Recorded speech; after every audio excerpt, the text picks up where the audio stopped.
بسد ادب میں گزارش کر رہا ہوں کہ فرش ازاں پر تشریف لے آئیں۔ شہزادی کے اس لال کا تابوت بھی سجا ہوا ہے اور اس کی زیارت بھی کرائی جائے گی کہ جس کو زہر دے کر صرف قتل نہیں کیا گیا بلکہ جس کے جنازے پر تیر بھی چلوائے گئے۔ آئیے حضرات، تلاوت کلام پاک کے لیے میں گزارش کر رہا ہوں جناب مولانا مدثر رضا صاحب سہارنپوری صاحب خدمت میں کہ تشریف لائیں اور تلاوت کلام پاک سے آج کی آخری مجلس کا آغاز کریں۔ بر محمد و آل محمد صلوات۔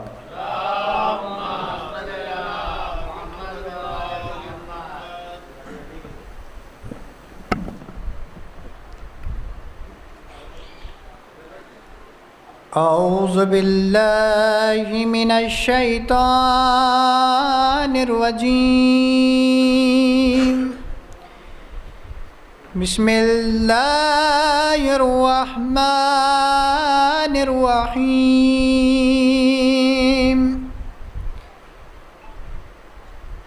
هل أتى على الإنسان حين من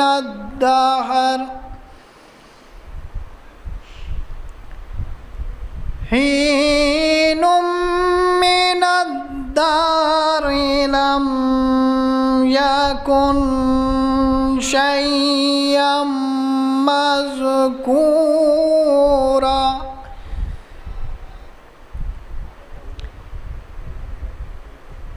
إنا خلقنا الإنسان من نطفة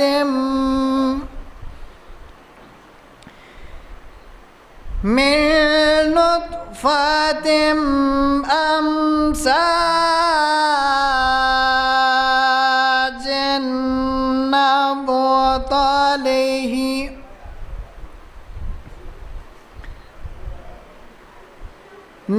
نبتليه فجعلناه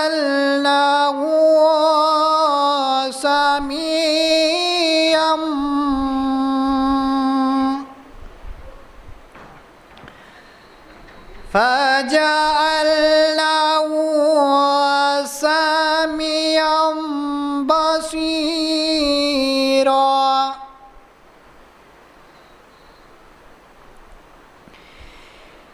إنا هديناه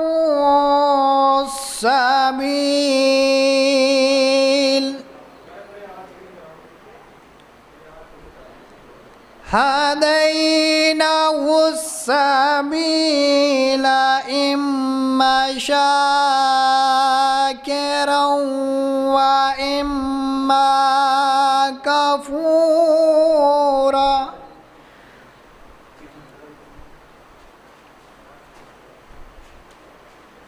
إنا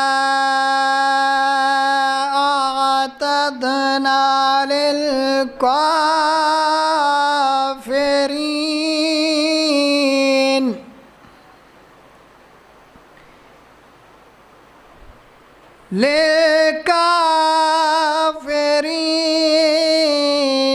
سلاسل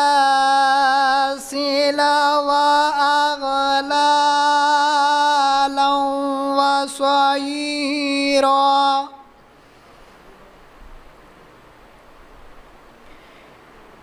إن الأبرار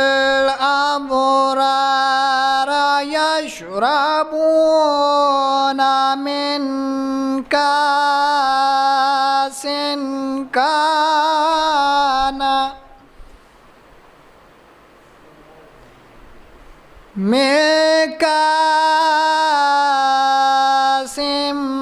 كان مزاجها كافورا۔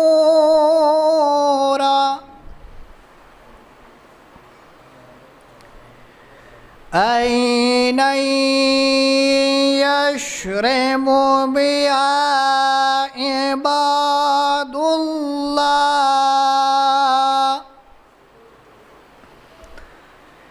عباد الله يفجرون تفجيرا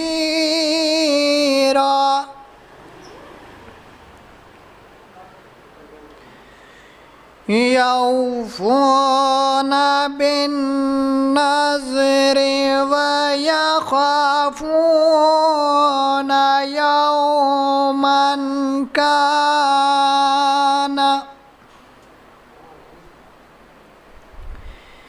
يوما كان شره مستطيرا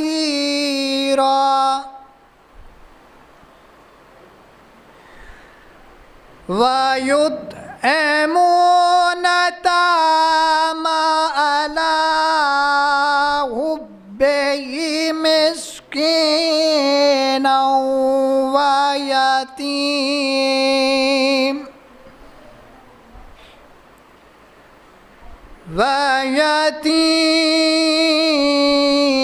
ويتيما وأسيرا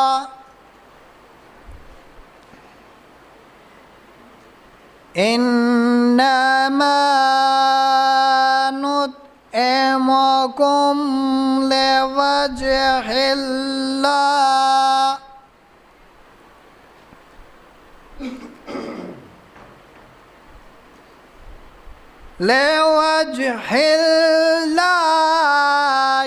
لا نريد منكم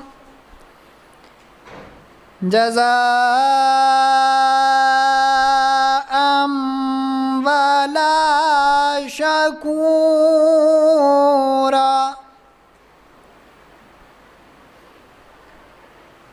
إنا نخاف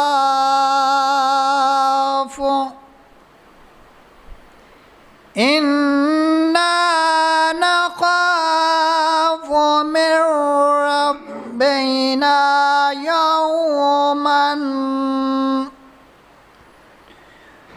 ربنا يوما عبوسا قمطريرا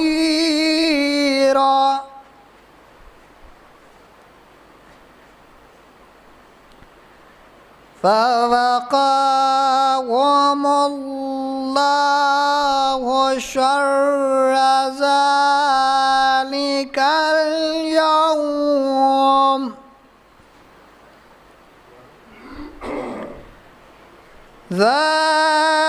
ذلك اليوم ولقاهم نظرة وسرورا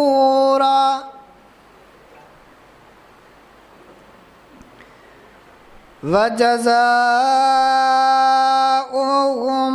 بما صبروا جنة وحريرا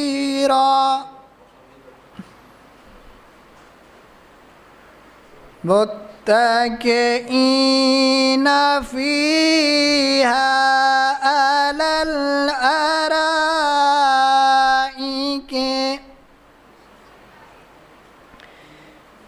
لا يرون فيها شمسا ولا زمهرير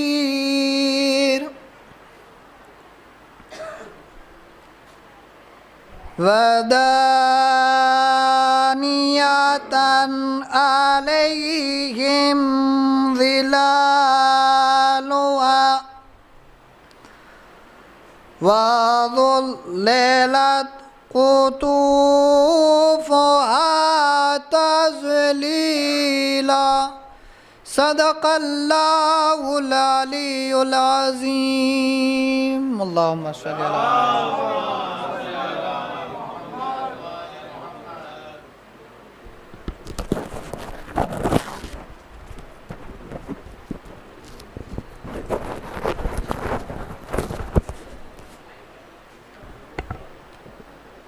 حضرات، تلاوت کلام پاک سے مجلس کا آغاز ہو چکا ہے، کیونکہ تاخیر بھی کافی ہو چکی ہے، اس لیے بہت اختصار کے ساتھ میں کام چلیے جی نہیں انشاءاللہ آج بالکل شعر پڑھے جائیں گے۔ ملاحظہ فرمائی، ایک مطلب دو شعر حاضر کرتا ہوں کہ جن کو احمد کے نواسوں سے محبت ہوگی، جن کو احمد کے نواسوں سے محبت ہوگی، دعوی حق ہے فقط ان کی ہی جنت ہوگی۔ جن کو احمد کے نواسوں سے محبت ہوگی، دعوی حق ہے فقط ان کی ہی جنت ہوگی۔ فرش مجلس پر نہیں قید بڑے چھوٹے کی، فرش مجلس پر نہیں قید بڑے چھوٹے کی، جو یہاں آئے گا اس سے ہمیں الفت ہوگی۔ فرش مجلس پر نہیں قید بڑے چھوٹے کی، جو یہاں آئے گا اس سے ہمیں الفت ہوگی۔ تو ہرملا ہارے گا، اصغر ہرملا ہارے گا، لشکر تو ابھی روئے گا۔ ہرملا ہارے گا، لشکر تو ابھی روئے گا، ایک بچے کے تبسم سے قیامت ہوگی۔ ہرملا ہارے گا، لشکر تو ابھی روئے گا، ہرملا ہارے گا، لشکر تو ابھی روئے گا۔ یا علی اللہم صلی اللہ محمد و آل محمد۔ ہرملا ہارے گا، لشکر تو ابھی روئے گا، ایک بچے کے تبسم سے قیامت ہوگی۔ آئیے حضرات، میں گزارش کر رہا ہوں سوزخانی کے لیے جناب شکیل صاحب اور نایاب صاحب خدمت میں کہ تشریف لائیں اور سوزخانی کے فرائض انجام دیں۔ بر محمد و آل محمد صلوات۔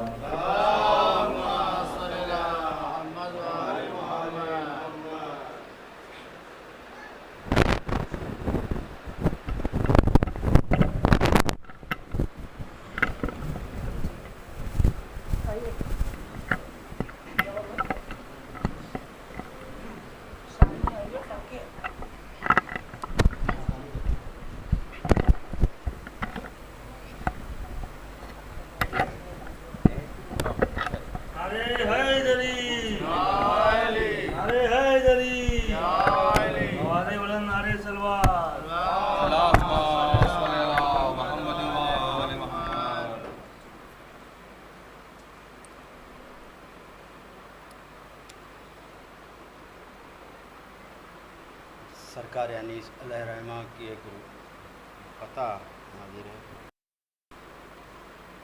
اس کے بعد جناب شہزادہ گلریز رامپوری صاحب کا کلام مدح بزبان ممدوح انشاءاللہ آج کریں گے۔ سماعت فرمائیں، ایک صلوات بھیجیے بر محمد و آل محمد۔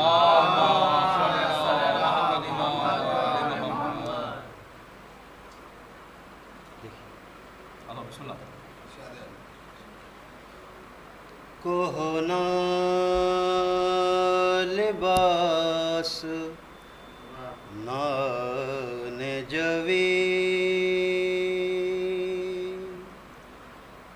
دیکھ دیکھ کر کوہنا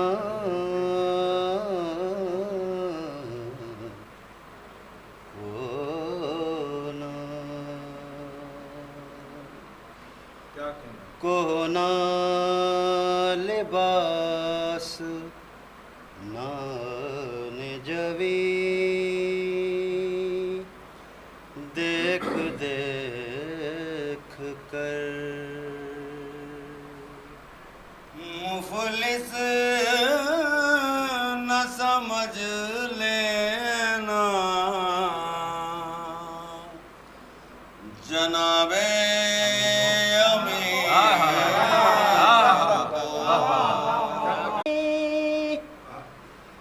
جتنی تھی گرابار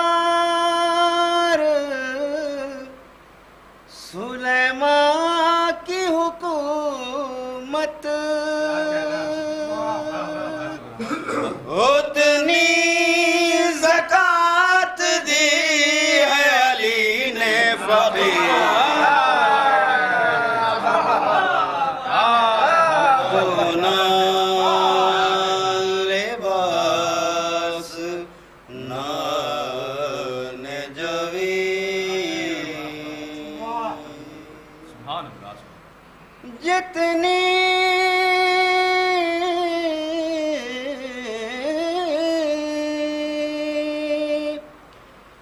اتنی تھی گرابار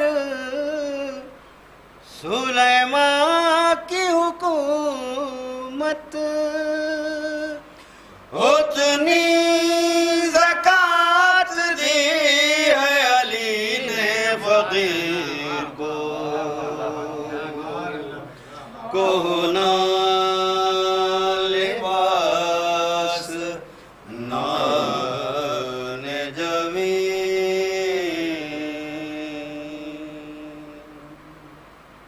ایک صلوات بھیجیے پر محمد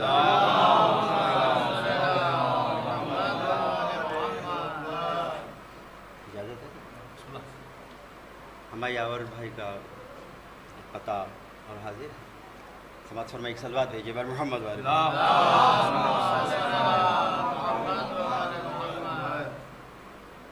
کرتے ہیں فقط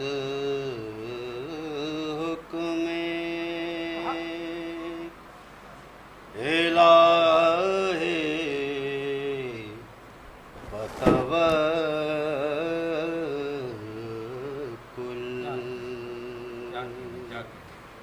کرتے ہیں فقط حکم الہی وتوکل ظاہر یہ کبھی اپنا ارادہ نہیں کرتے بس ایک اشارے پر بلا لیتے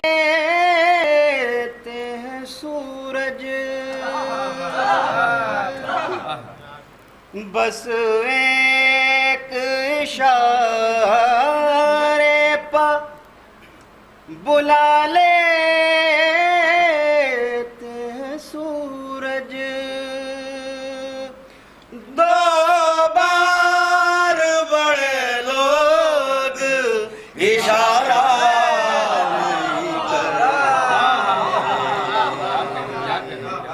کرتے ہیں فقط حکم جناب شہزادہ گلریز رامپوری صاحب کا کلام مدح بزبان ممدوح مولا کائنات کے حوالے سے، اور اس سے پہلے جناب میر ہلال رضوی صاحب کا ایک قطع وہ بھی مدح بزبان ممدوح سماعت فرمائے ایک صلوات بھیجیے محمد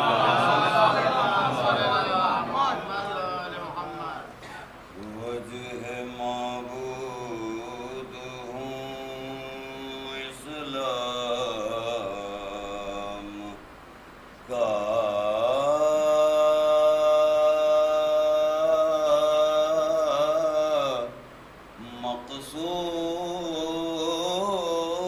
مقصود بھی ہوں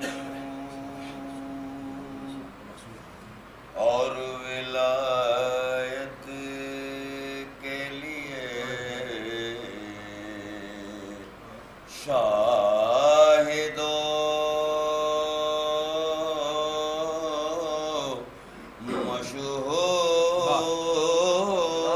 مشہود بھی ہوں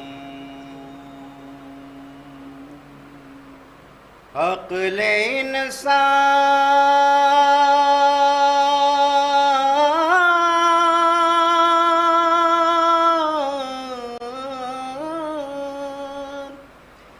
عقل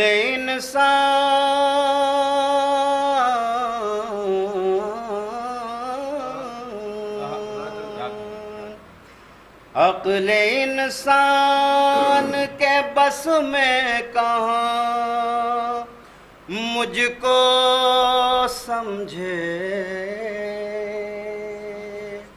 میں وہ بندہ ہوں جو غائب ہوں موجود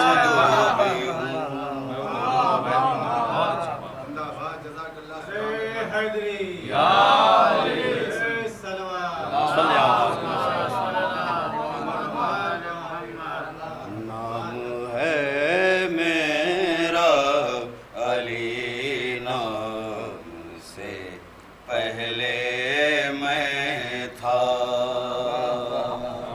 نام ہے میرا علی، نام سے پہلے میں تھا، نور کی شکل میں اجسام سے پہلے میں تھا، نام ہے میرا علی، نام سے پہلے میں تھا،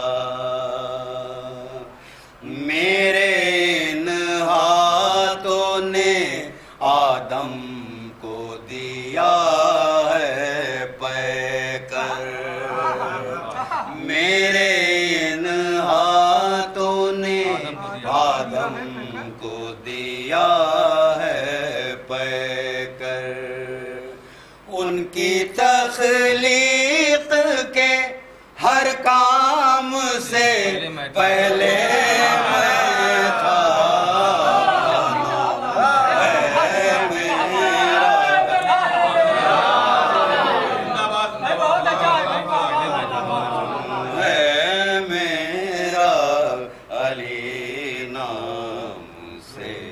پہلے میں تھا، میں نے ترتیب دیا ہے یہ نظام شمسی، میں نے ترتیب دیا ہے یہ نظام شمسی، کن فیکون کے احکام سے پہلے میں تھا، نام ہے میرا علی، نام سے پہلے میں تھا،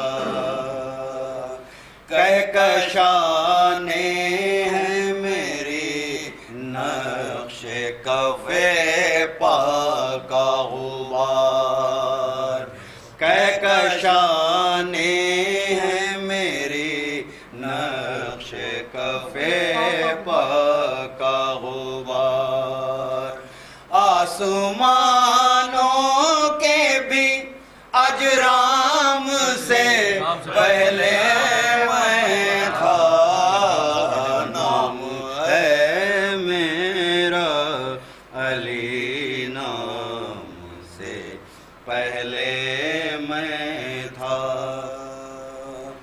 میں نے ہی آتش نمرود کو گلزار کیا، میں نے ہی آتش نمرود کو گلزار کیا، آگ میں منظر گلفام سے پہلے میں تھا، نام ہے میرا علی، نام سے پہلے میں تھا،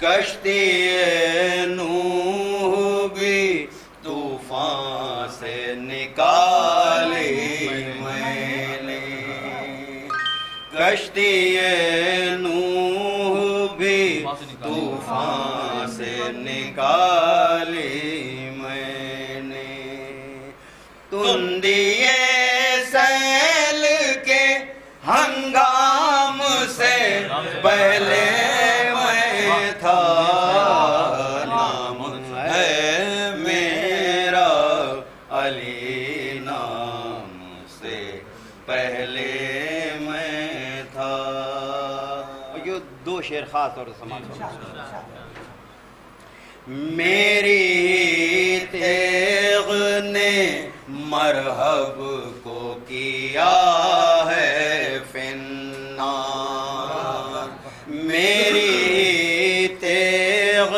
نے مرحب کو کیا ہے فنا، ذہن میں اس کے بھی انجام سے پہلے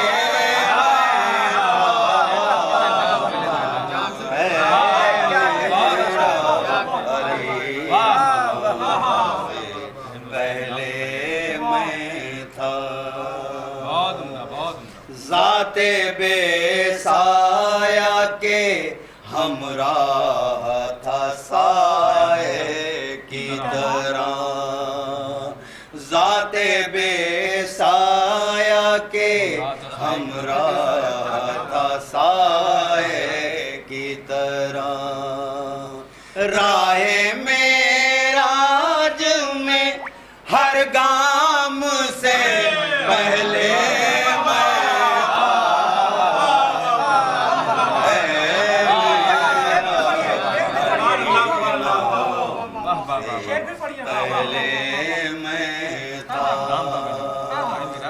ذات بے سایہ کے ہمراہ تھا سائے کی طرح، ذات بے سایہ کے ہمراہ تھا سائے کی طرح، راہ معراج میں ہر گام سے پہلے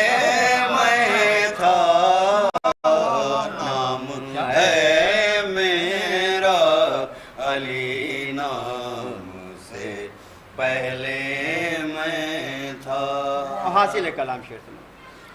مصطفیٰ لائے تھے اللہ کے گھر سے مجھ کو، مصطفیٰ لائے تھے اللہ کے گھر سے مجھ کو، ان کی آغوش میں اسلام سے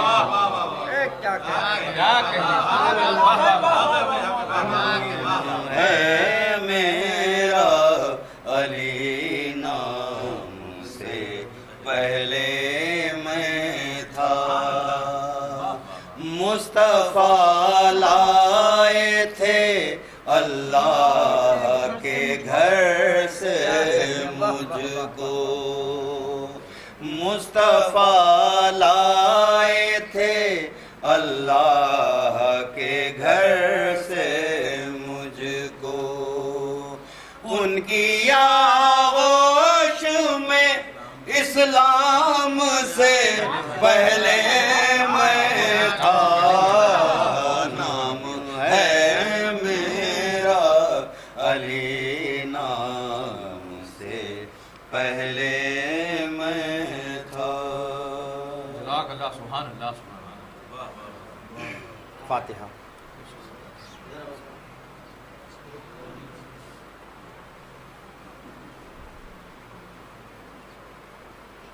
جناب امام حسن علیہ السلام کے حوالے سے 3 بند مرثیے کی حاضر کرتے ہیں۔ جس دم حسن کا زہر سے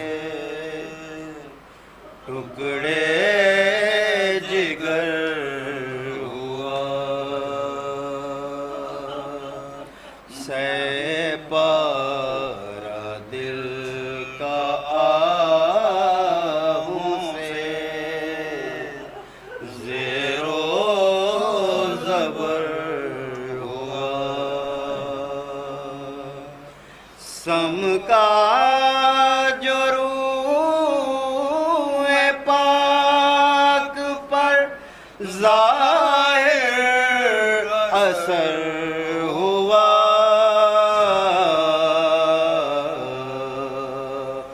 حال اس امام پاک پر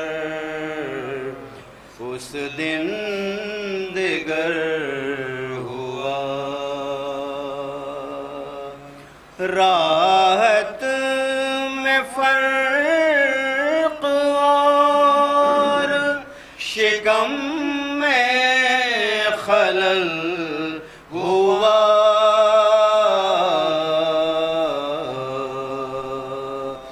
کٹ کر کلیجہ تشت کے اندر نکل پڑا، دوڑی جناب زینب بے کس برہ نہ پا،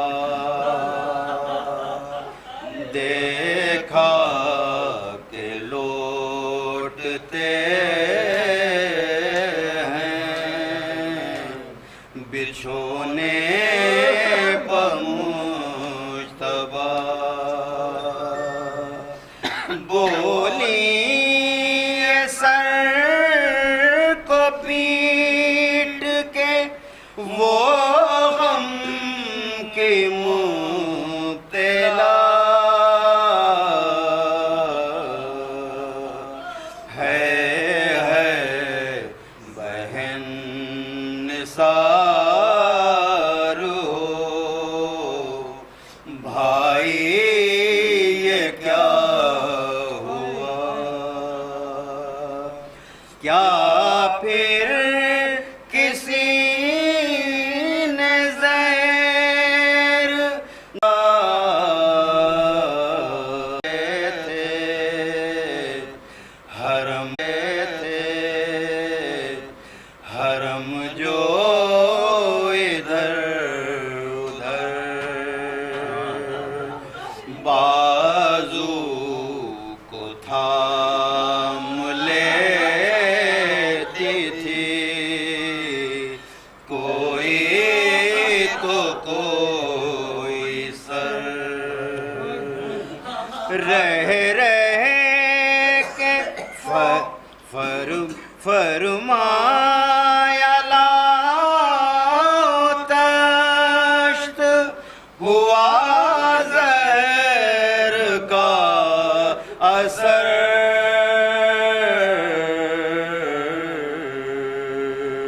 رہ کہ کوئی کاٹتا ہے تیغ سے جگر، بڑھتا تھا جب کہ درد جگر میں امام کے،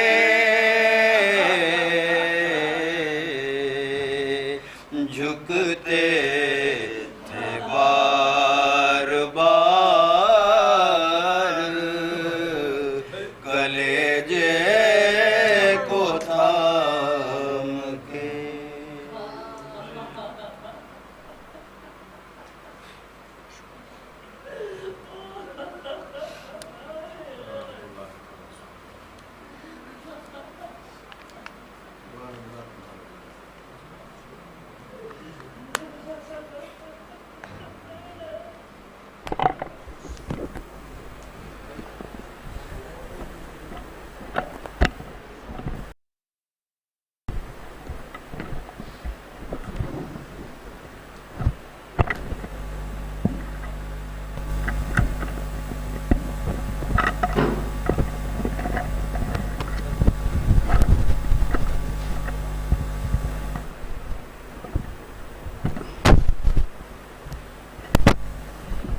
حضرات، یہ تھے جناب شکیل صاحب و نایاب صاحب جو پردرد مصائب امام حسن علیہ السلام بیان کر رہے تھے۔ اب یہاں سے طرحِ پیشخانی کا سلسلہ شروع ہوگا، جس کا مصرع ہے حسن کے خلق کا ہاتھوں میں آئینہ رکھنا۔ اس پہ انشاءاللہ شعراء اکرام اپنا کلام پیش کریں گے۔ 4 مصرے امام حسن علیہ السلام کے ملاحظہ فرما لیے، امام حسن علیہ السلام کے حوالے سے جناب منظر الیہ صاحب کے، کیا لکھ کے فضائل کوئی فرزند علی کے، کیا لکھ کے فضائل کوئی فرزند علی کے، منظر ہے صدا تذکیر شیر سخنی کے، کیا لکھے فضائل کوئی فرزند علی کے، منظر ہے صدا تذکیر شیر سخنی کے، تھی بات فقط صلح کی بیعت کی نہ تھی بات، تھی بات فقط صلح کی بیعت کی تھی بات، فقط صلح کی بیعت کی نہ تھی بات، ورنہ وہ بڑے بھائی تھے عباس جری کے، تھی بات فقط صلح کی بیعت کی نہ تھی بات، تھی بات فقط صلح کی بیعت کی نہ تھی بات، تھی بات فقط صلح کی بیعت کی نہ تھی بات، تھی بات فقط صلح کی بیعت کی نہ تھی بات، ورنہ وہ بڑے بھائی تھے عباس جری کے۔ اختر صاحب کو آواز دینی 4 مصرے اور ملاحظہ فرمائیے کہ اگر شہزادی کا تذکرہ نہ ہو، امام حسن علیہ السلام کے حوالے سے مجلسیں ہیں اور ولایت کی پہلی وکیلہ ہیں شہزادی فاطمہ سلام اللہ علیہ، 4 مصرے ملاحظہ فرمائیے کہ فقط مومن کو بخشی ہے وہ دولت چھین لیتا ہے، فقط مومن کو بخشی ہے وہ دولت چھین لیتا ہے، عبادت سے خدا روئے عبادت چھین لیتا ہے، فقط مومن کو بخشی ہے وہ دولت چھین لیتا ہے، عبادت سے خدا روئے عبادت چھین لیتا ہے، جو دل ذرہ برابر نرم ہو زہرا کے قاتل پر، جو دل ذرہ برابر نرم ہو زہرا کے قاتل پر، خدا اس دل سے حیدر کی ولایت چھین لیتا ہے، جو دل ذرہ برابر نرم ہو زہرا کے قاتل پر، خدا اس دل سے حیدر کی ولایت چھین لیتا ہے۔ جناب روشن مورانوی صاحب کے انہی مصروں کی زیر سایہ میں گزار ہوں جناب اختر لکھنوی صاحب خدمت میں تشریف لائیں اور اپنا طرح کلام پیش کریں۔ محمد و آل محمد صلوات۔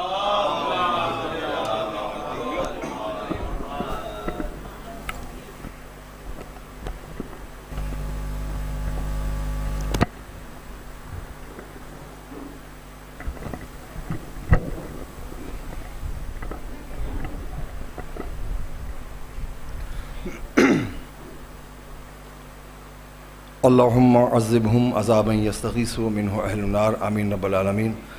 اللہم العنہم جمیعا، باوز بلند صلوات بھیجیں حضرات۔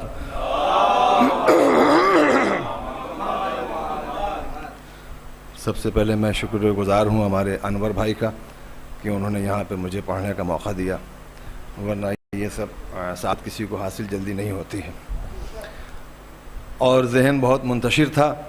اس کے بعد بھی میں نے تھوڑے ٹوٹے بوٹے اشعار کہہ دیے ہیں کیونکہ شعرا دیکھیے تشریف بتو کعبے میں کربلا رکھنا،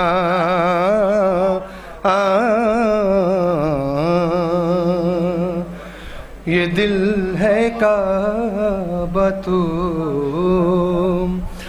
یہ دل ہے کعبہ تو، کعبے میں کربلا رکھنا، خود اپنے واسطے جینے کی تم دوا رکھنا، خود اپنے واسطے جینے کی تم دوا رکھنا۔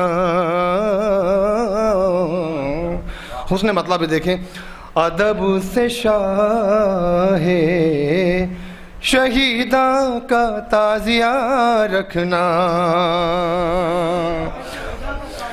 ادب سے شاہ شہیداں کا تعزیہ رکھنا، اسے ایک نور کے آنے کا سلسلہ رکھنا، اسے ایک نور کے آنے کا سلسلہ رکھنا، اسے ایک نور کے آنے کا سلسلہ رکھنا. اب یہ جو مطلب پڑھ رہا ہوں تیسرا مطلب، یہ خاص طور سے تو میرے ہی مزاج کا میں کہوں گا، مگر یہاں پر سب ہم مزاجی ہیں اس لیے سب کے مزاج کا ایک اور سلوات بھیجیں حضرات. سادہ سا کہ مقصرین سے صدیوں کا فاصلہ رکھنا،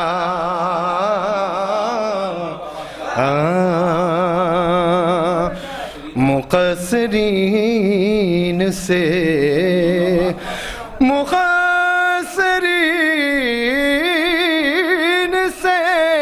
صدیوں کا فاصلہ رکھنا،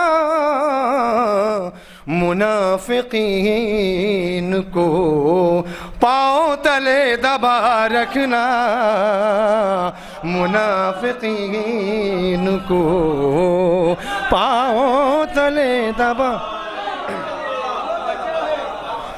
کہ منافقین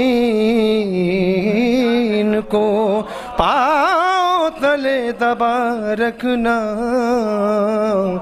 منافقین کو پاؤں تلے دبا رکھنا. ملاحظہ فرمائیں، دیکھیں شہرت تشریف فرما ہے اور یہ میمنہ میسرہ قلب لشکر سبھی بہت مضبوط ہے، اور ہمارے ناظم صاحب کا بھی جواب نہیں کہ کہیں جو بات کرے ارتقاء اردو کی،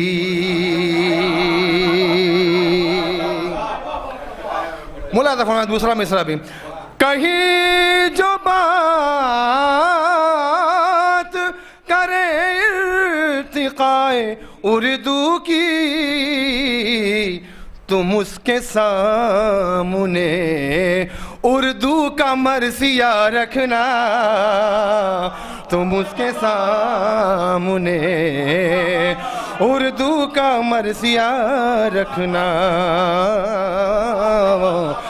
کہیں جو بات چلے ارتقاء اردو کی، کہیں جو بات چلے ارتقاء اردو کی، تم اس کے سامنے اردو کا مرثیہ رکھنا، تم اس کے سامنے اردو کا مرثیہ رکھنا. یہ بھی سادہ شعر دیکھیں، تم آسمان فضیلت پہ خوب چمکو گے، تم آسمان فضیلت پہ خوب چمکو گے، جبیں کو اپنی در شاہ پر جھکا رکھنا، جبیں کو اپنی در شاہ پر جھکا رکھنا.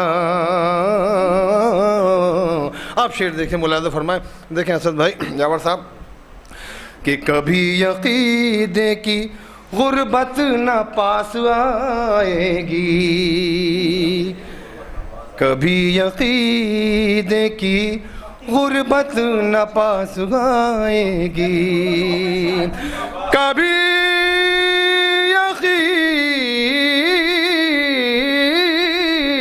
عقیدے کی.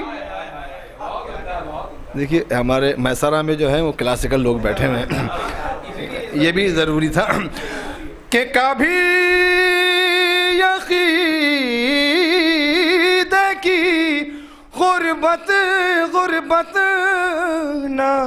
نہ پاس آئے گی، قرآن و نہج بلاغہ سے واسطہ رکھنا، قرآن و نہج بلاغا سے واسطہ رکھنا قرآن نے جے بلاغا سے واسطہ رکھنا. اور یہ میں نے اسد صاحب کو وہاں سنا تھا تو اسی سے استفادہ اٹھاتے ہوئے یہ شعر میں نے بھی کہا ہے کیونکہ یہ میرے عقیدے کا ہے. ملاحظہ فرمائیں, دیکھیں کیا ہے, شاید دیکھیں حضور دیکھیں کہ اسی لعین نے, عامر صاحب, اسی لعین نے زہرا کا در جلایا ہے, اسی لعین نے, اسی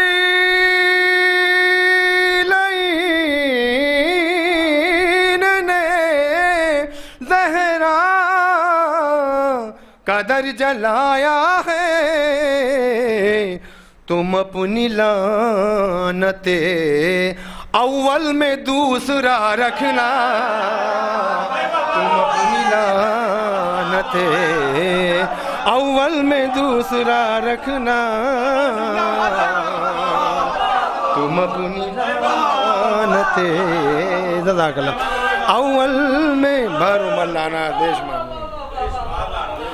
دیکھیے میں ایک بات اور کہہ دوں, سب جہاں کے کیمرہ مین جو ہوتے ہیں واقعی میں وہ کیمرہ مین ہوتے ہیں, مگر یہاں کے جو ہمارے کیمرہ یہ عزادار ہیں اور ایک اچھے سامع ہیں. میں ان کی سلامتی کے لیے باوجہ بلند نعرہ صلوات اللہ. یہ استفادہ میں نے اسد بھائی سے ہی اٹھایا ہے کیونکہ اسد بھائی جہاں پڑھ لیتے کچھ اسی تخیل کا تھا تو میں نے کہا یہاں تو ایک کہ اسی لعین, بس سادے شعر پیش کر رہا ہوں, ابھی تو دیکھیے دو شعرا باقی ہیں. اسی لعین نے زہرا کا در جلایا ہے, اسی لعین نے زہرا کا در جلایا ہے. تم اپنی لعنت اول میں دوسرا رکھنا, تم اپنی لعنت جزاک.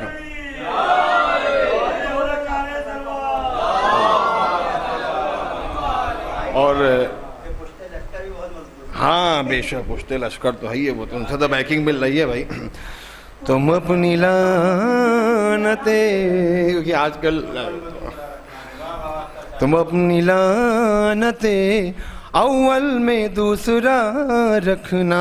آخری شعر و زحمت تمام, اور یہ تضمین ہے, بس ہلکی سی تضمین ہے. یہ دل ہے کعبہ تو کعبے میں کربلا رکھنا, خود اپنے واسطے جینے کی تم دوا رکھنا, جو چاہتے ہو کی کردار آفتاب بنے, جو چاہتے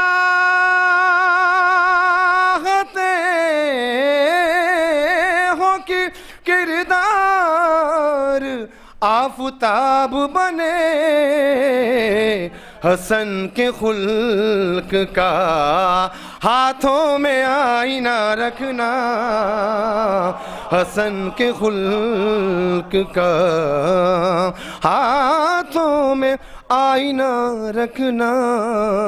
تم اپنی لعنت اول میں دوسرا رکھنا. سامعین بھی زندہ باد.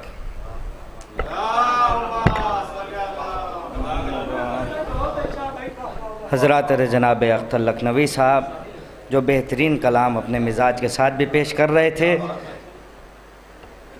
فہرست کے اگلے شاعر جناب اسد آدمی صاحب کو آواز دینے سے پہلے ایک مطلع اور 2 شعر حاضر کرتا ہوں اسی مصرے پر. اسد بھائی اس دن بھی ایک مطلع 3 شعر پڑھے تھے, آج ایک مطلع 2 شعر اور حاضر کرتا ہوں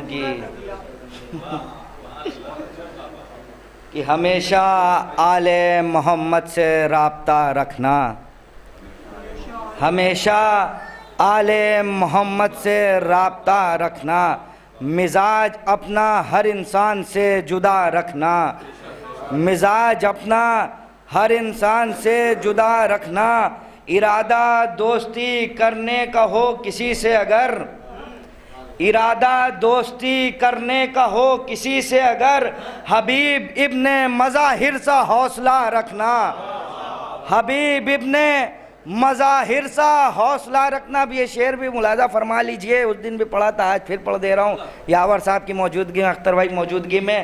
حبیب ابن مظاہر سا حوصلہ رکھنا، تو اگر ہو اصل میں مولا حسن کے شیدائی، اگر ہو اصل میں مولا حسن کے شیدائی، تو پھر بطول کے قاتل سے فاصلہ رکھنا،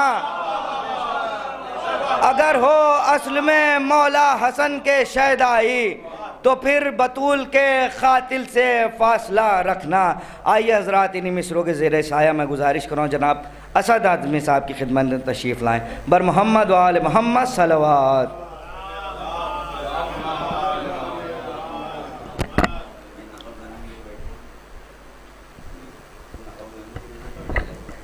ارے نہیں بھائی، اختر بھائی کو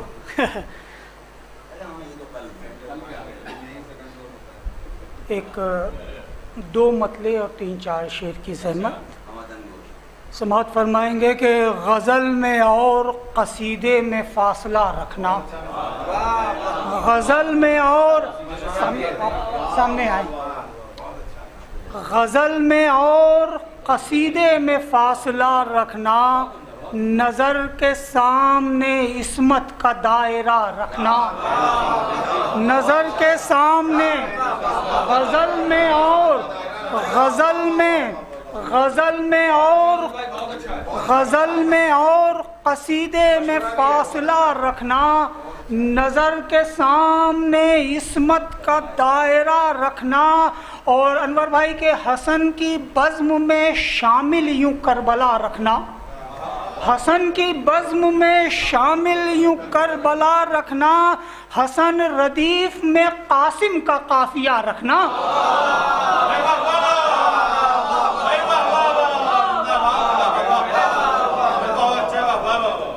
حسن کی بزم میں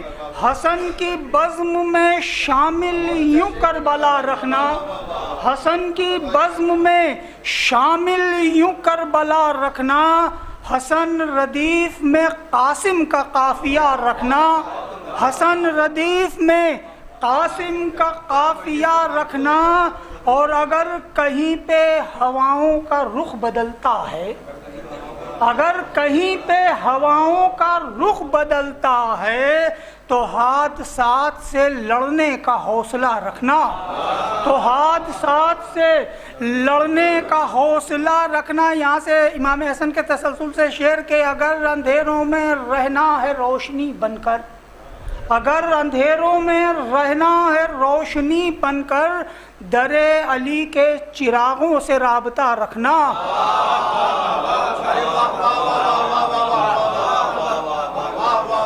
اگر اندھیروں میں اب یاور بھائی کے اگر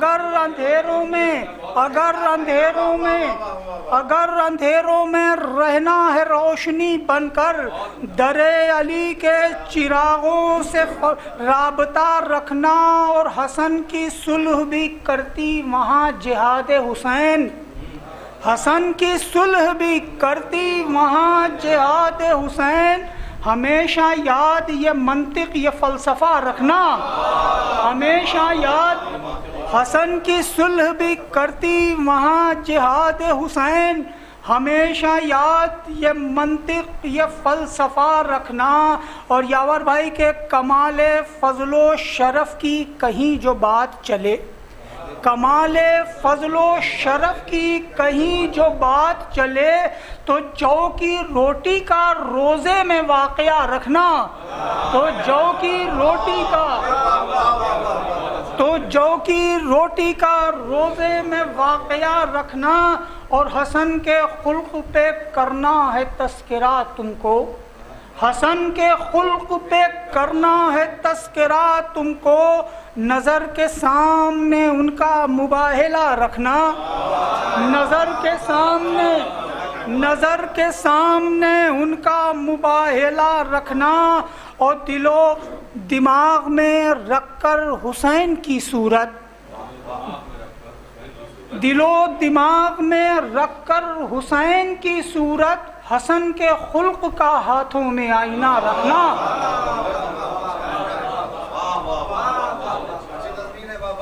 شکریہ، کہ حسن کے خلق کا ہاتھوں میں آئینہ رکھنا اور حسن کی مدح میں لکھنا ہو گر کتاب کبھی، حسن کی مدح میں لکھنا ہو گر کتاب کبھی، مثال مصحف صامت کا حاشیہ رکھنا، مثال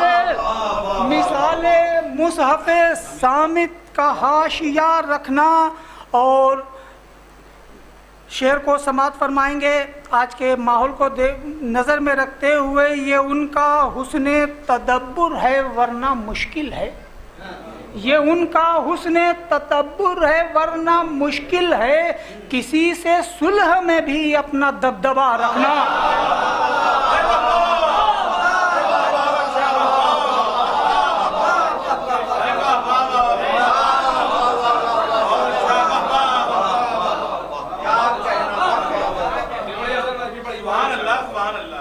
یہ ان کا حسن تدبر ہے ورنہ مشکل ہے، یہ ان کا حسن تدبر ہے ورنہ مشکل ہے، کسی سے صلح میں بھی اپنا دبدبہ رکھنا، کسی سے صلح میں بھی اپنا دبدبہ رکھنا۔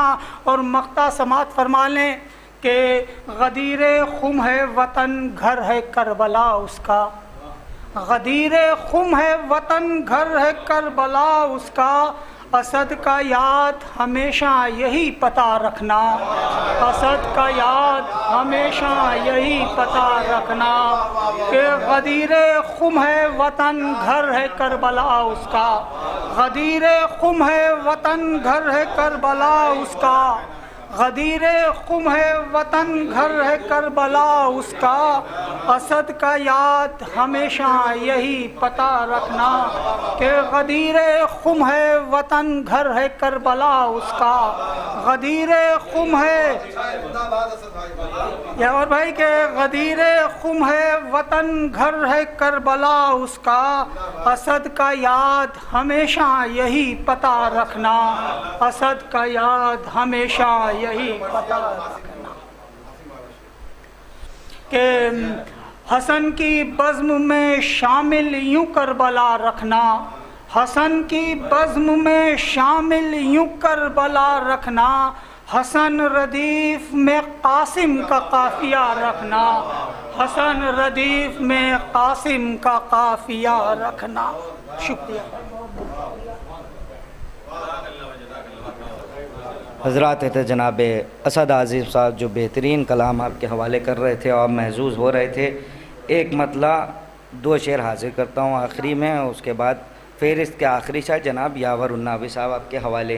ایک پیغام ہے، دوسرے شعر ملاحظہ فرمائی کہ زمانے بھر میں علی ولی کے یوں نام کا بھی اثر گیا ہے، زمانے بھر میں علی ولی کے یوں نام کا بھی اثر گیا ہے، اتر گیا ہے کسی کا چہرہ کسی کا چہرہ نکھر گیا ہے، زمانے بھر میں علی ولی کے یوں نام کا بھی اثر گیا ہے، اتر گیا ہے کسی کا چہرہ نکھر گیا ہے، ولائے حیدر عزائے سرور جدا یہ ہرگز کبھی نہیں ہے، ولائے حیدر عزائے سرور جدا یہ ہرگز کبھی نہیں ہے، ہوا تھا آغاز خم سے جس کا وہ کربلا تک سفر گیا ہے، ولائے حیدر عزائے سرور جدا یہ ہرگز کبھی نہیں ہے، ہوا تھا آغاز خم سے جس کا وہ کربلا تک سفر گیا۔ خطیب کے جملے سے مصرع بنائے، ملاحظہ فرمائے، ولائے حیدر عزائے سرور جدا یہ ہرگز کبھی نہیں ہے، ہوا تھا آغاز خم سے جس کا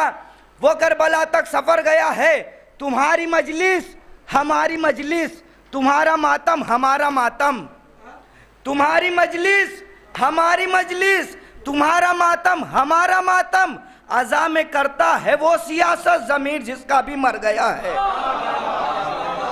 تمہاری مجلس ہماری مجلس تمہارا ماتم ہمارا ماتم، تمہاری مجلس ہماری مجلس تمہارا ماتم ہمارا ماتم، عزا میں کرتا ہے وہ سیاست، ضمیر جس کا بھی مر گیا ہے۔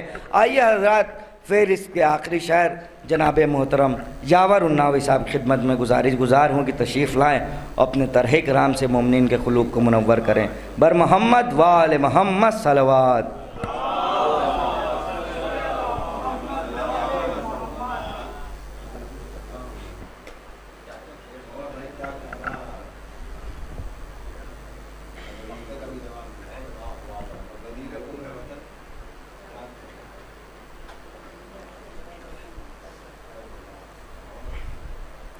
حضرات، 3 دن کی مستقل مجالس میں آپ نے تمام شعراء سے ہمارے کلام سماعت فرمایا ہے، اور یہ آخری دن کی مجلس ہے، اور بہت اہتمام کے ساتھ ہمارے انور حسین صاحب اس کو منعقد کر رہے ہیں۔ یہ پروگرام کئی برس سے ہو رہا ہے، اور انشاءاللہ ہم سب مل کے اس کو برس در برس اس کو انشاءاللہ کامیاب بنائیں گے۔ ہمارے کوثر بھائی بھی موجود رہتے ہیں، اور آخری دن میں شکیل صاحب، نایاب صاحب مستقل طور پہ رہتے ہیں، اختر بھائی کی موجودگی، اسد بھائی مستقل اپنے فرائض انجام دے رہے ہیں، ایک بھائی نور۔ اور سب سے بڑی جو بات میں اختر بھائی نے کہی تھی کہ کہیں پر کیمرہ مین کو اتنا دلچسپی لیتے ہوئے نہیں دیکھا، کیمرہ لگایا اور چلے گئے، مگر جس طرح ہمارا بھائی گریا کرتا ہے وہ واقعی میں مولائی آدمی ہے، اور جس طرح فضائل سنتے ہیں، یہ اتنا پاکیزہ کیمرہ لگانے والے لوگ ہیں، اور انشاءاللہ خدا ان کو مزید ترقی دے آگے۔ اور طرحی کلام پہ بہرحال انور بھائی چند اشعار آپ مجھے بھی سن لیے، کیونکہ انجمن کی بہرحال اختر بھائی بہت ہے، مولا شہزادی بہرحال خدمت لے رہی ہیں، موقع دیا ہے تو انجمنوں کے کلام ہے، تو بھائی اجرت میں کچھ کلام میں نے بھی کہا ہے تو وہ بھی ملاحظہ فرما لیں۔ اس طرح ہی ایک سلوات پڑھتے ہیں محمد و آل محمد۔ اس میں جس طرح اختر بھائی نے کہا کہ ہمارے مزاج کو مطلب، اس طرح ہم اختر بھائی کے مزاج پہ ضرور آئیں گے، پھر ہم اختر بھائی مل کے حملہ کریں گے پھر، لیکن ابتدا ہمارے مزاج سے ہوگی، پھر ہم اختر بھائی کے گھر جائیں گے، ان کو لیں گے، اور پھر ہم لوگ چلائیں گے ذوالفقار۔ مولانا فرمایا مطلب حاضر کر رہا ہوں، اسد بھائی، انور بھائی، مسعود بھائی، کوثر بھائی، عرض کرتا ہوں کہ خدا فقیر کا کشکول یوں بھرا رکھنا۔ مولانا فرمائیے گا، سنیے گا۔ انور بھائی بیٹھ جائیے 2 منٹ اب، بس بہت مختصر۔ جی سرکار کو بلا لیے تو بھی مزہ آئے، کوئی لطافت اور پیدا ہو جائے گی۔ پھر ایک درود پر بعد ارشاد ہونا ہے، محمد و آل محمد۔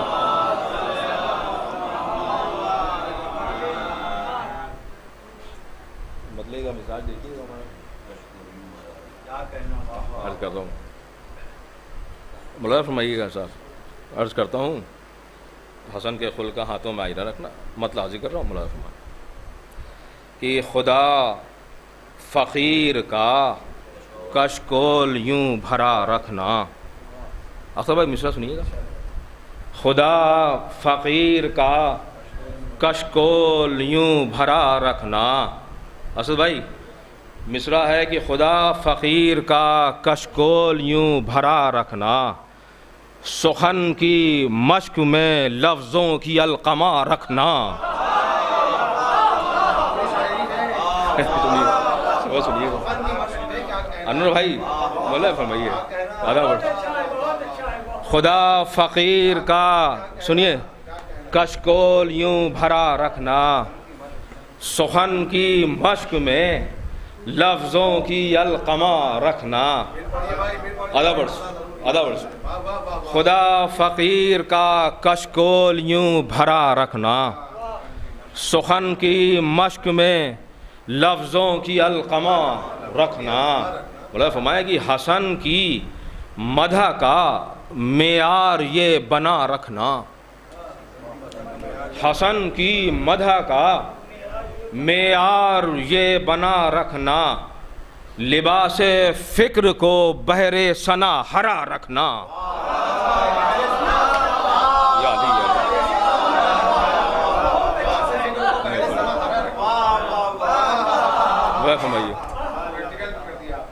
حسن کی مدح کا معیار یہ بنا رکھنا، شہزادے سبز قبا، حسن کی مدح کا معیار یہ بنا رکھنا، لباس فکر کو بہر ثنا ہرا رکھنا، اس سلسلے کا اختر بھائی آخری مطلع ملازم فرمائیں. کوثر بھائی شکیل بھائی.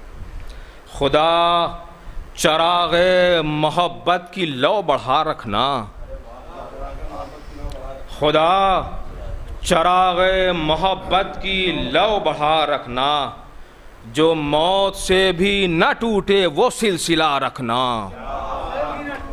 جو موت سے بھی نہ ٹوٹے وہ سلسلہ رکھنا. اور یہاں سے شروع ہو رہی ہے مدح. سنیے. ورق اختر بھائی کوثر بھائی، ورق سفید ہے تو کیا ہوا حسن کے لیے، ورق سفید ہے تو کیا ہوا حسن کے لیے، لبے قلم پر نئی سرخیاں سجا رکھنا. ورق سفید ہے تو کیا ہوا حسن کے لیے، لبے قلم پر نئی سرخیاں سجا رکھنا. یہ کہہ کے اسد بھائی مصرع ہے، یہ کہہ کے پیچھے چلیں سبز موسموں کی بہار، یہ کہہ کے پیچھے چلی سبز موسموں کی بہار، سخن کا باغ ہمیشہ ہرا بھرا رکھنا. یہ کہہ کے پیچھے چلی سبز موسموں کی بہار، ادور سخن کا باغ ہمیشہ ہرا بھرا رکھنا. حضور مصرع ملازم فرمائیے. اب ملازم بھائی انور بھائی مصرع دیکھیں. اختر بھائی، حسین لفظ عطا ہوں تو پھر لکھوں میں حسن. سنیے. حسین لفظ عطا ہوں تو پھر لکھوں میں حسن، حسین لفظ عطا ہوں تو پھر لکھوں میں حسن، میری زبان کو شفاف اے خدا رکھنا، میری زبان کو شفاف اے خدا رکھنا. مولانا فرمایا کہ مصور اپنے ہی نقش و نگار دیکھا کرے، مصور اپنے ہی نقش و نگار دیکھا کرے، حسن کے حسن کی تصویر یوں صدا رکھنا، حسن کے حسن کی تصویر یوں صدا رکھنا. مولانا فرمایا یہاں سے کہ خدا کا دین یہ کہنے لگا محمد سے. مولانا فرمائیے گا. کوثر بھائی مصرع سنیے. نائب بھائی مصرع سنیے. خدا کا دین. اختر بھائی، خدا کا دین یہ کہنے لگا محمد سے، علی کے بعد میرا نام مجتبیٰ رکھنا. خدا کا دین یہ کہنے لگا محمد سے. نہیں سنا. خدا محمد علی حسن یا علی مولا فرما لیے. خدا کا دین یہ کہنے لگا محمد سے، علی کے بعد میرا نام مجتبیٰ رکھنا. اداور خدا کا دین یہ کہنے لگا محمد سے، خدا کا دین یہ کہنے لگا محمد سے، علی کے بعد میرا نام مجتبیٰ رکھنا. کلام سنتے ہی شبیر داد دینے لگے،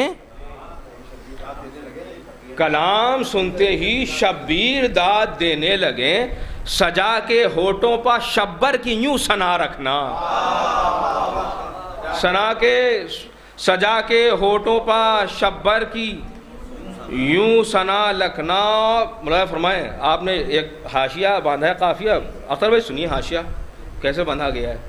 مولانا سنیے حاشیہ کیسے بندھا ہے کہ جہاں بھی حاشیہ بردار تھے حسن کے سبھی. حاشیہ بردار بچوں کو بتا دوں کہ وہ لوگ تھے جو بادشاہوں کے لباس پکڑ کے چلتے تھے کہ بادشاہ سلامت کی کہیں لباس زمین میں ٹچ نہ ہو جائیں تو غلام پیچھے ان کا لباس لے کے چلتے تھے.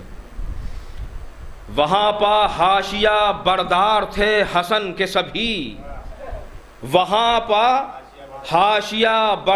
بھی حاشیہ بردار تھے حسن کے سبھی، جہاں محال تھا کاغذ پہ حاشیہ رکھنا.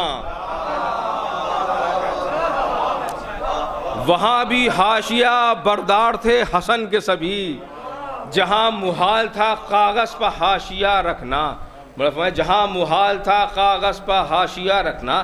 اگر مزاج حسن سے ہے اختلاف تمہیں، اگر مزاج حسن سے ہے اختلاف تمہیں نظر کے سامنے صلح حدیبیہ رکھنا، نظر کے سامنے صلح حدیبیہ رکھنا، قلم کے خوف سے محلوں میں چھپ گئیں تیغیں، مولا فرمائے قلم کے خوف سے، سنیے، قلم کے خوف سے محلوں میں چھپ گئیں تیغیں، ہمیشہ یاد یہ شبر کا معجزہ رکھنا،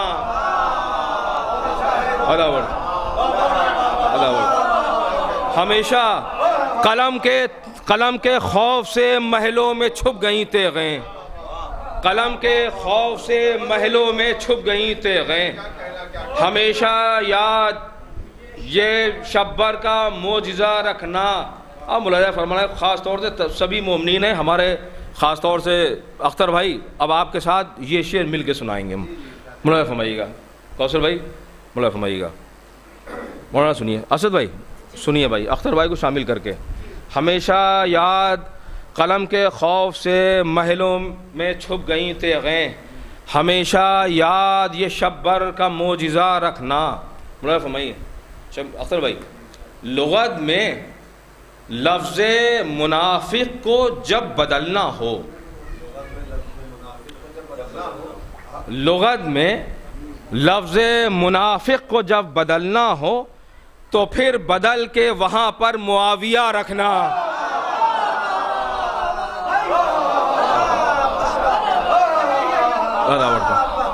سنیے، لغت میں لفظ منافق کو گر بدلنا ہو، لغت میں لفظ منافق کو جب بدلنا ہو، لغت میں لفظ منافق کو جب بدلنا ہو تو پھر بدل کے وہاں پر معاویہ رکھنا، تو پھر بدل کے وہاں پر معاویہ رکھنا، اور دہن مہکتا ہے مدح دہن، ایک درود ارشاد فرما دیں محمد وآل محمد پر۔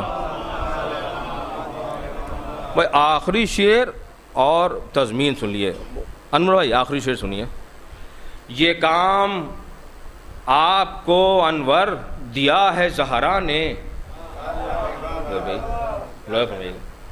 یہ کام آپ کو انور، قافیے کا صرف ردیف دیکھیے گا اسد بھائی، قافیے کا صرف، یہ کام آپ کو انور دیا ہے زہرا نے، عزا کا فرش بچھانا سمیٹنا رکھنا،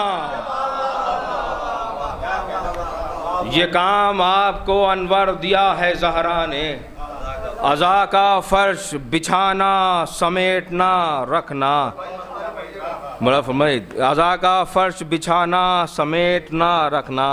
اسد بھائی اگر ہو دیکھنا کردار مصطفیٰ کا جمال، انور بھائی اگر ہو دیکھنا کردار مصطفیٰ کا جمال، حسن کے خلق کا ہاتھوں میں آئینہ رکھنا،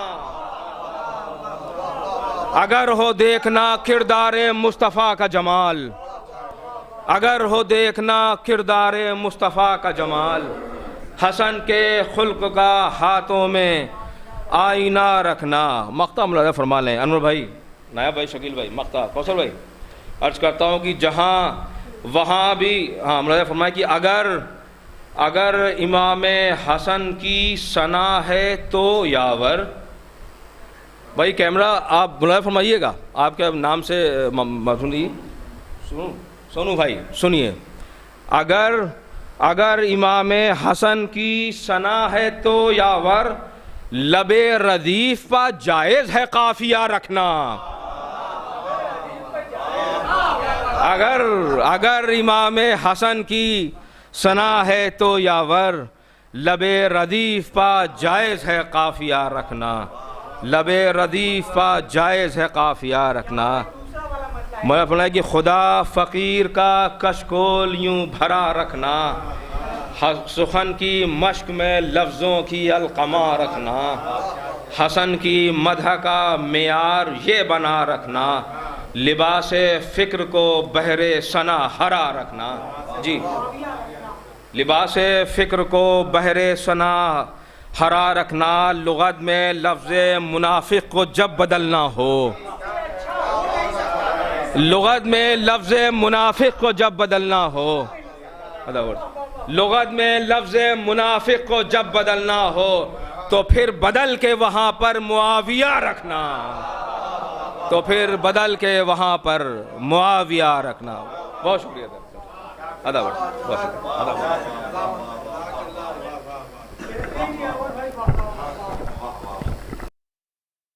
آخری شاعر جناب یاور الناوی صاحب، آئیے حضرات امام حسن اور تحفظ دین کے عنوان سے سلسلے کی تیسری مجلس جو خطاب کرنے جا رہے ہیں خطیب مودت وکیل ولایت علی جناب مولانا سید اطہر عباس زیدی صاحب قبلہ مظفر نگری خدمت میں گزارش گزار ہوں کہ رونق منبر ہوں اور اپنے نورانی بیان سے مومنین کے قلوب کو منور کریں۔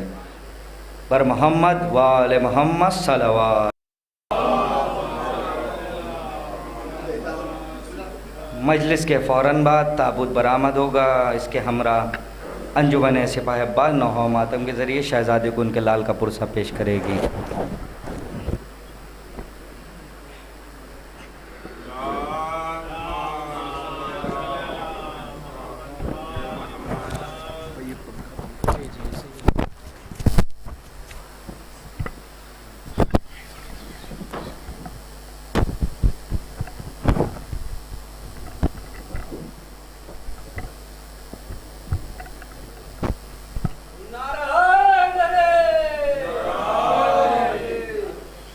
رحم اللہ من قرأ الفاتحہ۔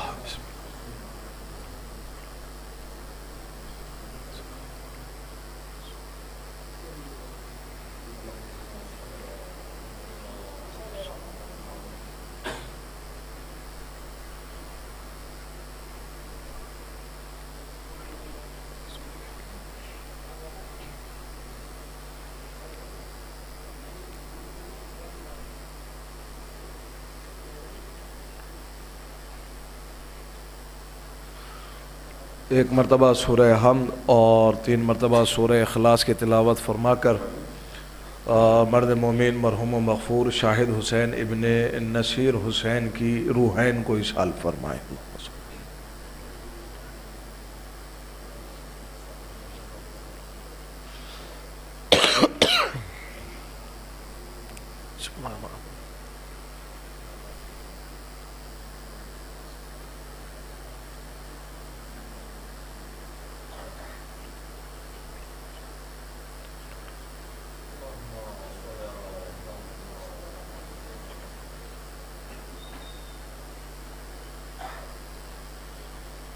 پروردگارہ تو نے جو بھی ثواب اس تلاوت کلام ربانی کا معین و مقرر فرمایا ہے وہ تمام تر ثواب ہم نے بحق چاہردہ معصومین علیہم السلام شاہد حسین ابن نصیر حسین اور تمام عزاداروں کی اور تمام مومنین کے مرحومین کی ارواح کو اصحال فرمایا، اور اس کے ساتھ ساتھ تیری بارگاہ میں دعا گو ہیں پروردگارہ تجھے واسطہ ہے محمد والے محمد کا، بالخصوص تجھے واسطہ ہے بیمار کربلا کا، شاعر اہل بیت جناب ہلال نقوی صاحب جو اس وقت بستر مرض پر ہیں ان کے لیے، اور وہ مومن و مومنات جو جس طرح کے بھی امراض میں مبتلا ہیں، خدا شفائے کاملہ و عاجلہ عنایت فرما پروردگارہ تجھے واسطہ ہے محمد والے محمد کا۔ اسی کے ساتھ ساتھ جو ہے وہ اراکین عزا اور خادمین عزائے امام حسن کی جانب سے حرف تشکر عرض کر رہا ہوں اور پیش کر رہا ہوں تمام علماء کی خدمت میں اور تمام شعراء کرام کی خدمت میں، بالخصوص جو ہے وہ جناب اسد موسوی صاحب اور جناب اسد یاور صاحب کی خدمت میں، اور گراف ایجنسی چینل کا تہہ دل سے شکر گزار ہیں، اور ان تمام مومنین کا جو فرش عزا پر تشریف لائے اور جو اس ذکر میں ہمارے ساتھ شریک رہے۔ اس کے ساتھ ساتھ ان کے لیے بھی دعا گو ہوں کہ وہ مومنین جو پچھلے برس اس عزا میں شریک تھے لیکن اس برس وہ بارگاہ الہی میں موجود ہیں، خدایا بحق چاہردہ معصومین علیہم السلام ان کو جوار ائمہ میں جگہ عنایت فرما، ان کے درجات عالیہ میں اضافہ فرما، انہیں چاہردہ معصومین علیہم السلام اور کربلا والوں کی شفاعت نصیب فرما۔ تمام مومن و مومنات کی درجات عالیہ میں اضافے کے لیے عظمت محمد والے محمد پر بلندتر صلوات۔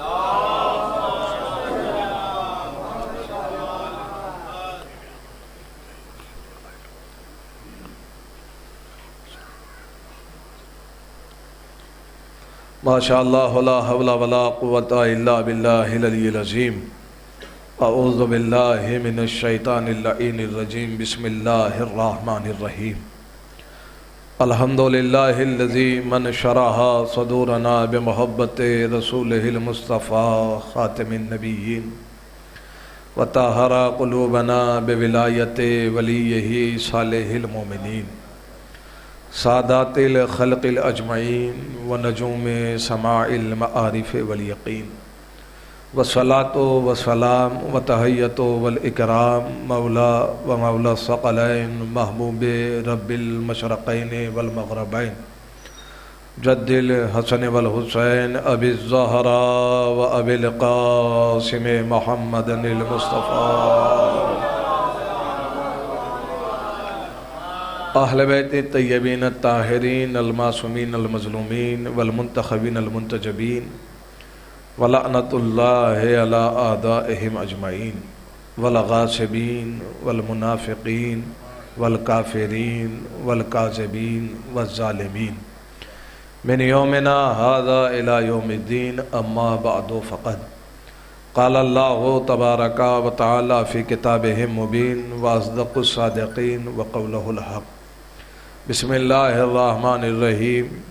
اذا جاءک المنافقون قالوا نشہد انک لرسول اللہ واللہ یعلم انک لرسولہ واللہ یشہد ان المنافقین لکاذبون۔ صلوات بھیجے گا محمد والے محمد پر۔ عزیزان محترم، بزرگان ملت، محبان حیدر کرار، ارباب اعزاء، دعائے سیدت النساء العالمین اور انتہائے واجب الاحترام بزرگوار عالی جناب مولانا حیدر عباس صاحب قبلہ اور بزرگان قوم، یہ اس سلسلے کی آپ کی اور ہماری تیسری یعنی آخری نشست ہے، جس میں ہم کوشش کر رہے ہیں اور جب تک ہماری سانسوں میں اور ہمارے جسم میں یہ سانسیں باقی ہیں تب تک یہ کوشش اور یہ جستجو جاری ساری رہے گی کہ وہ حق ادا کیا جا سکے جو حق ہماری سانسوں پہ عائد ہوتا ہے۔ لہذا یہ اس سلسلے کی آخری مجلس ہے، زبانیں قاصر ہیں ان کی مدح سے اور ہمارے سینوں میں وہ وسعتیں نہیں ہیں جو ان کی مکمل مدح خوانی کر سکیں، لہذا کوشش ہے اور یہ ادنا سی کوشش ہی اجر رسالت کہلاتی ہے۔ بہرحال میں نے اپنی جانب سے کوشش کی لیکن پھر بھی تشنا ہوں اور اس کے بعد بھی قاصر ہوں کہ میں امام حسن کی عظمت کو بیان کر سکوں، لہذا چند باتیں ہیں جو آپ کے اذان عالیہ کے حوالے کرنا چاہتا ہوں۔ بزرگان میرے تشریف فرما ہے اور اس سلسلے میں ایک موضوع رکھا گیا امام حسن اور تحفظ دین۔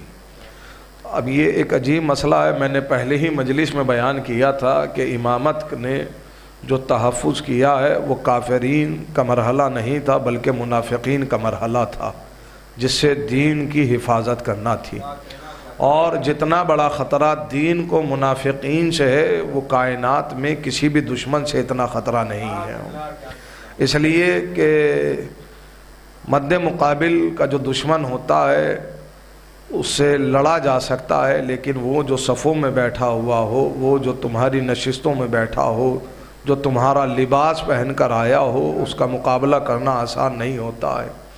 اس لیے کہ میں اب ایک جملہ صرف کرتا چلوں کہ یوں تو بات عجیب سی ہے، زمانہ سانپ کو برا سمجھتا ہے پر ہر سانپ برا نہیں ہوتا، صرف اور صرف آستین کا سانپ برا ہوتا ہے نا، تو کیونکہ اس کا کوئی بھروسہ نہیں یہ کب ڈس لے، یعنی پناہ بھی دی جائے اور خطرہ بھی پالا جائے ہے۔ تو بہرحال تحفظ کے حوالے سے عرض کرنا ہے، دو باتیں بنیاد بنانی ہے امام حسن کا تحفظ۔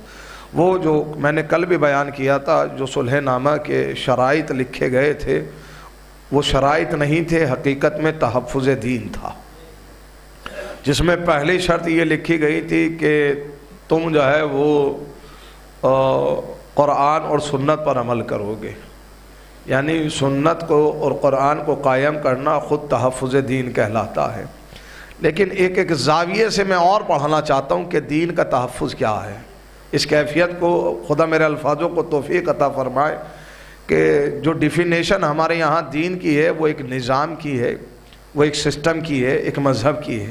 لیکن معصومین نے دین کی اور بھی وضاحتیں کی ہیں. مثلا آپ جب زیارت امیر المومنین پڑھتے ہیں، مفاتیح الجنان پڑھیے زیارت امیر المومنین، تو زیارت امیر المومنین میں ایک فقرہ ہے السلام علیک یا دین اللہ، اے اللہ کے دین تجھ پر ہمارا سلام. دیکھیں اگر آپ متوجہ رہے تو میں دو زاویوں سے اس تحفظ کی بات کرنا چاہتا ہوں. ایک تحفظ ولایت ہو رہا ہے اور ایک تحفظ دین، پر دونوں کو دین ہی کہا گیا ہے. اب یہ کاش کہ میں یہ جملہ پہنچا سکوں، دونوں کو دین ہی کہا گیا، چاہے وہ تحفظ ولایت ہو اور چاہے وہ تحفظ نظام الہی ہو، دونوں کو دین ہی کہا گیا ہے. اور دونوں کی ہی صورتیں بدلی گئیں، دونوں کی ہی صورتیں بدلی گئی. امام حسن کا یہ کہنا پہلی شرط یہ کہنا لکھوانا کہ تم قرآن اور سنت پر عمل کرو گے، اور دوسری شرط یہ لکھوانا کہ آج کے بعد میرے بابا یعنی امیر المومنین پر سب و شتم نہیں کرو گے. یہ بہت اہم رکن ہے اور مجھے اس کو بیان کرنا ہے صرف تمہید کے طور پر. تحفظ سمجھیے کہ دین الہی کا تحفظ کیا ہو رہا ہے. بھائی دین کی آئیڈینٹی بدلی گئی. اس خدا میرے الفاظوں کو توفیق فرمائے. اب جتنے افراد میرے سامنے بیٹھے، چونکہ یہ بزرگان میرے سامنے بیٹھے ہیں تو لہذا اب کوئی قید نہیں ہے ذکر کے لیے کہ کتنے لوگوں کا ہونا ضروری ہے. جب ذکر کرنا مقصود ہو تو اگر آدمی ماہی کے شکم میں بھی ہو تو ذکر کر لیتا ہے. ایک صلوات بھیجے گا محمد والے محمد پر ہے. یعنی اگر تنہا بھی ہے تو ذکر کیا جا سکتا ہے. تو پھر بھی یہاں ایک جمع کثیر میرے سامنے بیٹھا ہے تو لہذا دو باتیں عرض کرنا چاہتا ہوں دین کے حوالے سے کہ جب مولائے کائنات کو زمانہ خلافت لے کر آیا ہے، میں دو حوالے سے گفتگو کروں گا. ایک وہ جو نظام بگاڑا گیا اور ایک وہ جو ولایت کا چہرہ بدلا گیا. یہ دونوں دین ہی ہیں، اس لیے کہ نبی دو چیزیں چھوڑ کر گئے. انی تارکم فیکم الثقلین، کتاب اللہ و اطرتی، کتاب اور اطرت. یہاں بھی ایک جملہ عرض کرتا چلوں، یہ جو کہہ رہے ہیں میں تمہارے درمیان دو وزن چھوڑے جا رہا ہوں. وزنی نہیں، ثقل وزنی کو نہیں کہتے ہیں، ثقل کہتے ہیں وزن کو. اب آپ لفظوں سے آشنا ہے، شورا حضرات میرے سامنے بیٹھے ہیں. وزنی کہہ دینا یعنی کسی چیز کو محدود کر دینا. وزن محدود نہیں ہوتا ہے، وزنی محدود ہوتا ہے. تو نبی نے وزنی نہیں کہا ہے، کہا کہ میں تمہارے درمیان دو وزن چھوڑے جا رہا ہوں، یعنی دو ایسے وزن جو برابر کے ہیں. ایک کتاب ہے اور ایک میری اطرت. یعنی میرے بعد اب دین بس یہی دو چیزیں ہیں، ایک کتاب اللہ اور ایک میرے اہل بیت. تو جب مولائے کائنات کے پاس زمانہ آیا خلافت کو لے کر، اچھا یہ عجیب مرحلہ ہے کہ مولائے کائنات نے 3 دفعہ ٹھوکر ماری ہے خلافت پر. وہ لوگ چلے آئے، اور آئے کیوں؟ اس لیے کہ اکنومی برباد ہو گئی تھی اور بھوک مری کا عالم تھا.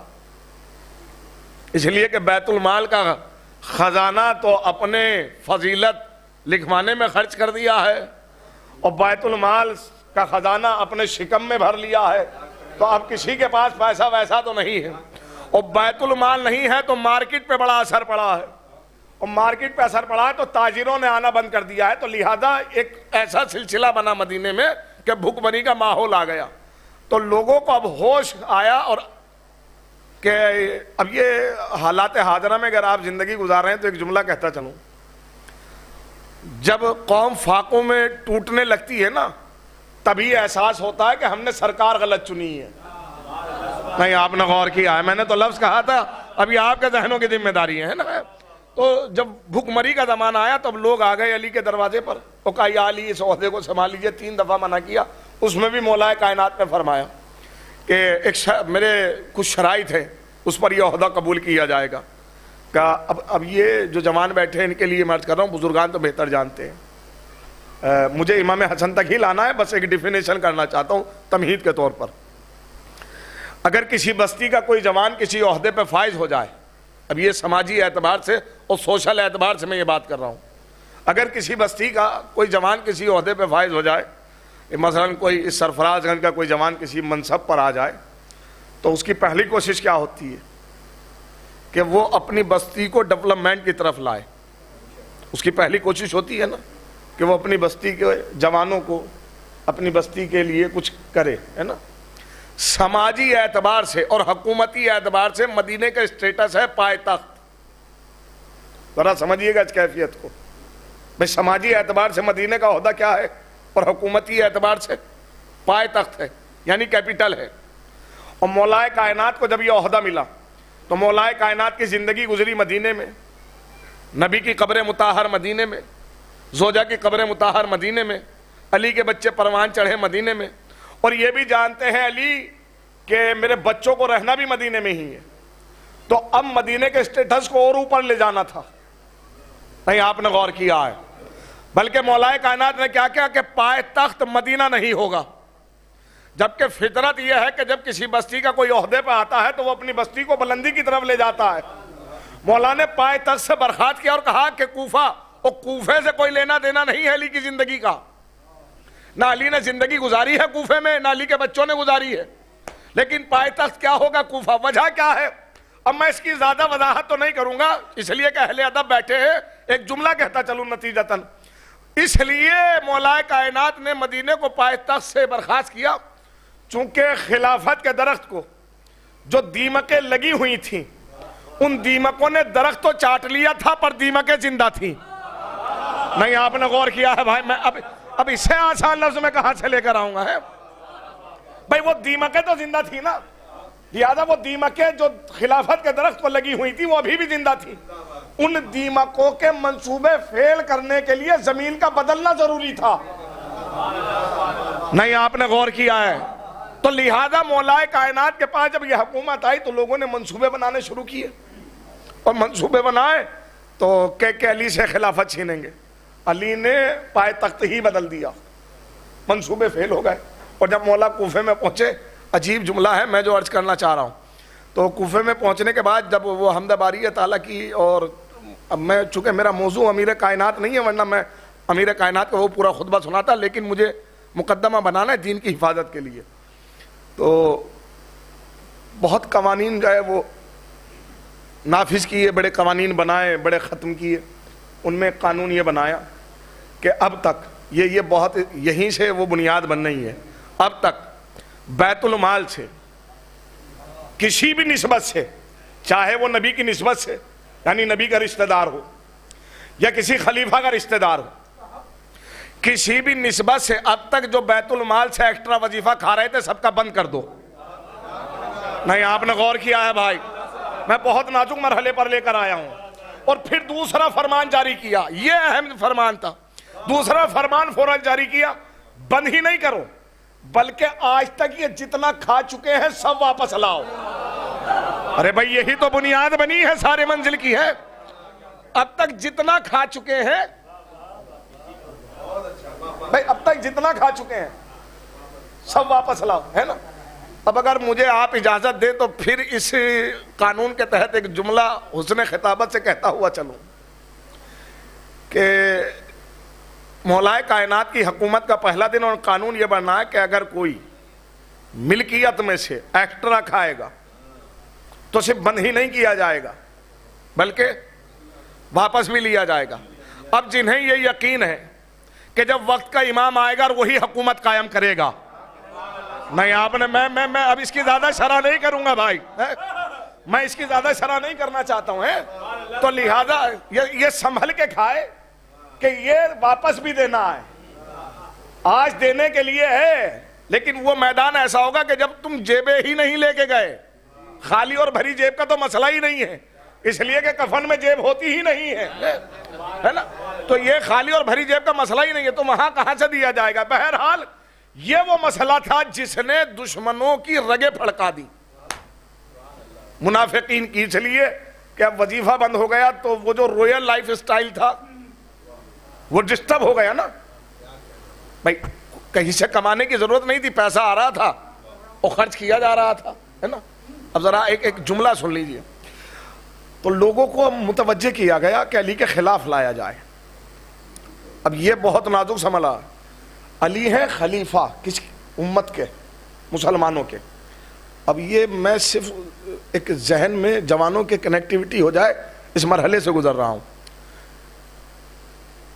تو اپنے ہی خلیفہ کے لیے خلاف قوم کو لانا یہ آسان مرحلہ نہیں ہے بھائی. اس سے پہلے قوم اپنے خلیفہ کے خلاف نہیں آئی ہے, لیکن مسلمانوں کو اپنے ہی خلیفہ کے خلاف لانا یہ آسان مرحلہ نہیں تھا. اس کے لیے دو چیزوں کا ہونا ضروری تھا. ایک تو جو بلا رہا ہے وہ بلانے والا اسٹرانگ ہو, مضبوط ہو. نہیں, آپ غور کر رہے ہیں بھائی.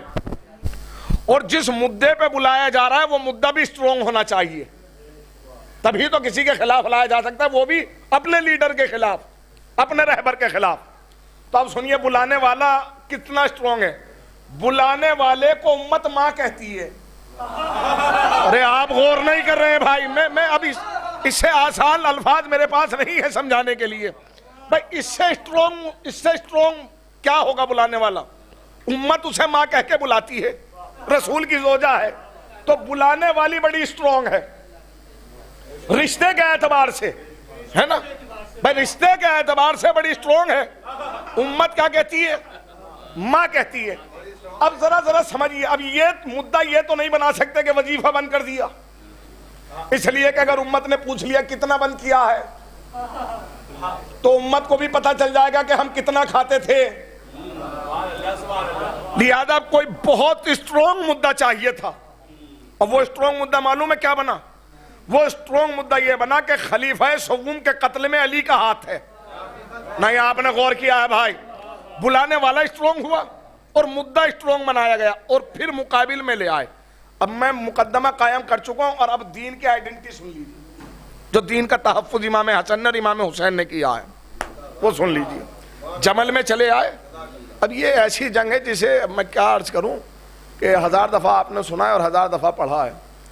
امام حسن سے جمل والی کی ایک خاص دشمنی کی وجہ یہ بھی تھی کہ امام حسن نے اس کے ناکے کے پاؤں کاٹے تھے. نہیں, آپ نے غور کیا ہے بھائی. نہیں, میں اب کس منزل پر لے کے آؤں. ایک خاص دشمنی کی وجہ یہ بھی تھی. اب پھر ہم سے احترام کی باتیں کرتے ہیں. نہیں, آپ نے غور کیا. پھر ہمیں یہ یاد دلاتے ہیں کہ احترام ہونا چاہیے. کس منزل کا احترام؟ سنیں, ہم نے بس انہی کا احترام کیا ہے جن کا معصوموں نے احترام کیا ہے. اب میں اس سے زیادہ وضاحت نہیں کروں گا, لیکن ایک جملہ پھر کہوں گا. اسی جمل میں یہ سارے لوگ آ گئے. مدعا کیا بنایا؟ قصاص. کس کا قصاص؟ خون عثمان کا قصاص. یہی تو مدعا بنایا نا, اور کوئی دوسرا مدعا تو نہیں تھا. اب جب مالک اشتر میدان میں پہنچے, میں بتا رہا ہوں دین کی آئیڈینٹی, دین کی حفاظت کیسے کی گئی. جب مالک اشتر میدان میں پہنچے تو مالک اشتر نے کہا تم کون سے دین پر ہو کہ تم اپنے ہی خلیفہ کے خلاف آ گئے. دیکھیں یہ جملہ بہت اہم ہے, اور اسے میں بنیاد بنا رہا ہوں. بھائی تم مسلمان ہو بھی یا نہیں؟ تم کس دین پر ہو کہ تم اپنے ہی خلیفہ کے مقابل میں آ گئے. اب جمل سے کہ نعرہ بلند ہوا, اور یہ طلحہ نے نعرہ بلند کیا, طلحہ کے ساتھ سب نے بلند کیا. اب ذرا سنیے کیا نعرہ تھا. انہوں نے فوراً نعرہ بلند کیا, نحنو علی دین عثمان. آپ نے غور نہیں کیا, اسے تو مجھے مدعا بنانا تھا. بھائی دین کی حفاظت کیسے کی؟ کیا کہا ہم سب کے سب کس کے دین پہ ہیں؟ فلاں کے دین پہ ہیں, تیسرے کے دین پہ ہیں, عثمان کے دین پہ ہیں. یعنی اب تک جمل سے پہلے تک جو دین محمد کے نام سے پہچانا جا رہا تھا اس کی آئیڈینٹی بدلی گئی. نہیں, آپ غور کر رہے ہیں بھائی. میں دین کی حفاظت سن لیجئے. میں تو دین کی حفاظت سنانا چاہ رہا ہوں کہ دین کی حفاظت کیسے کی گئی. جمل سے پہلے تک جو قوم دین کو دین محمد کہہ کر پکار رہی تھی وہ میدان جمل میں دین عثمان کہہ کر پکار رہی ہے.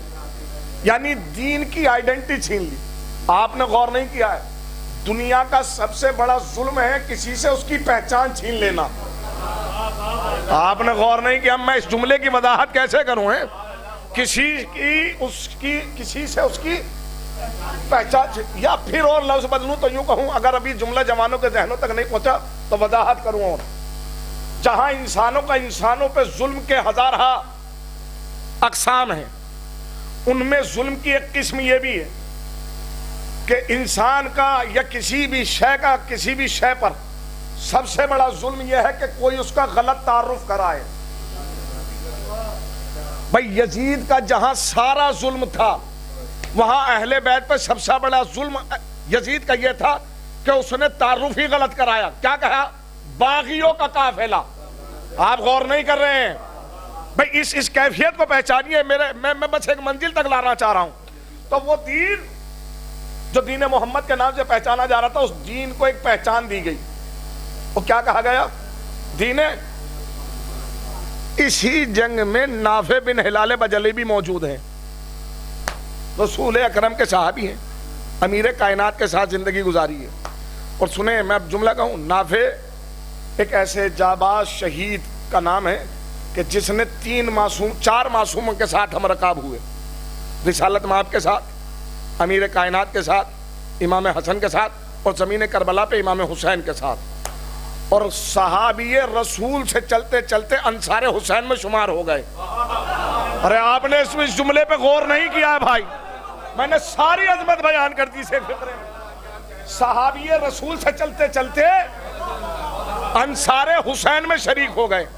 میں نے جو انصار حسین کی کہا نا اس لیے کہ حضور صحابی مشکوک ہو سکتا ہے. نہیں آپ نے غور کیا ہے، انصار حسین مشکوک نہیں ہے. ایک صلوات بھیجے گا محمد والے محمد پر ہے.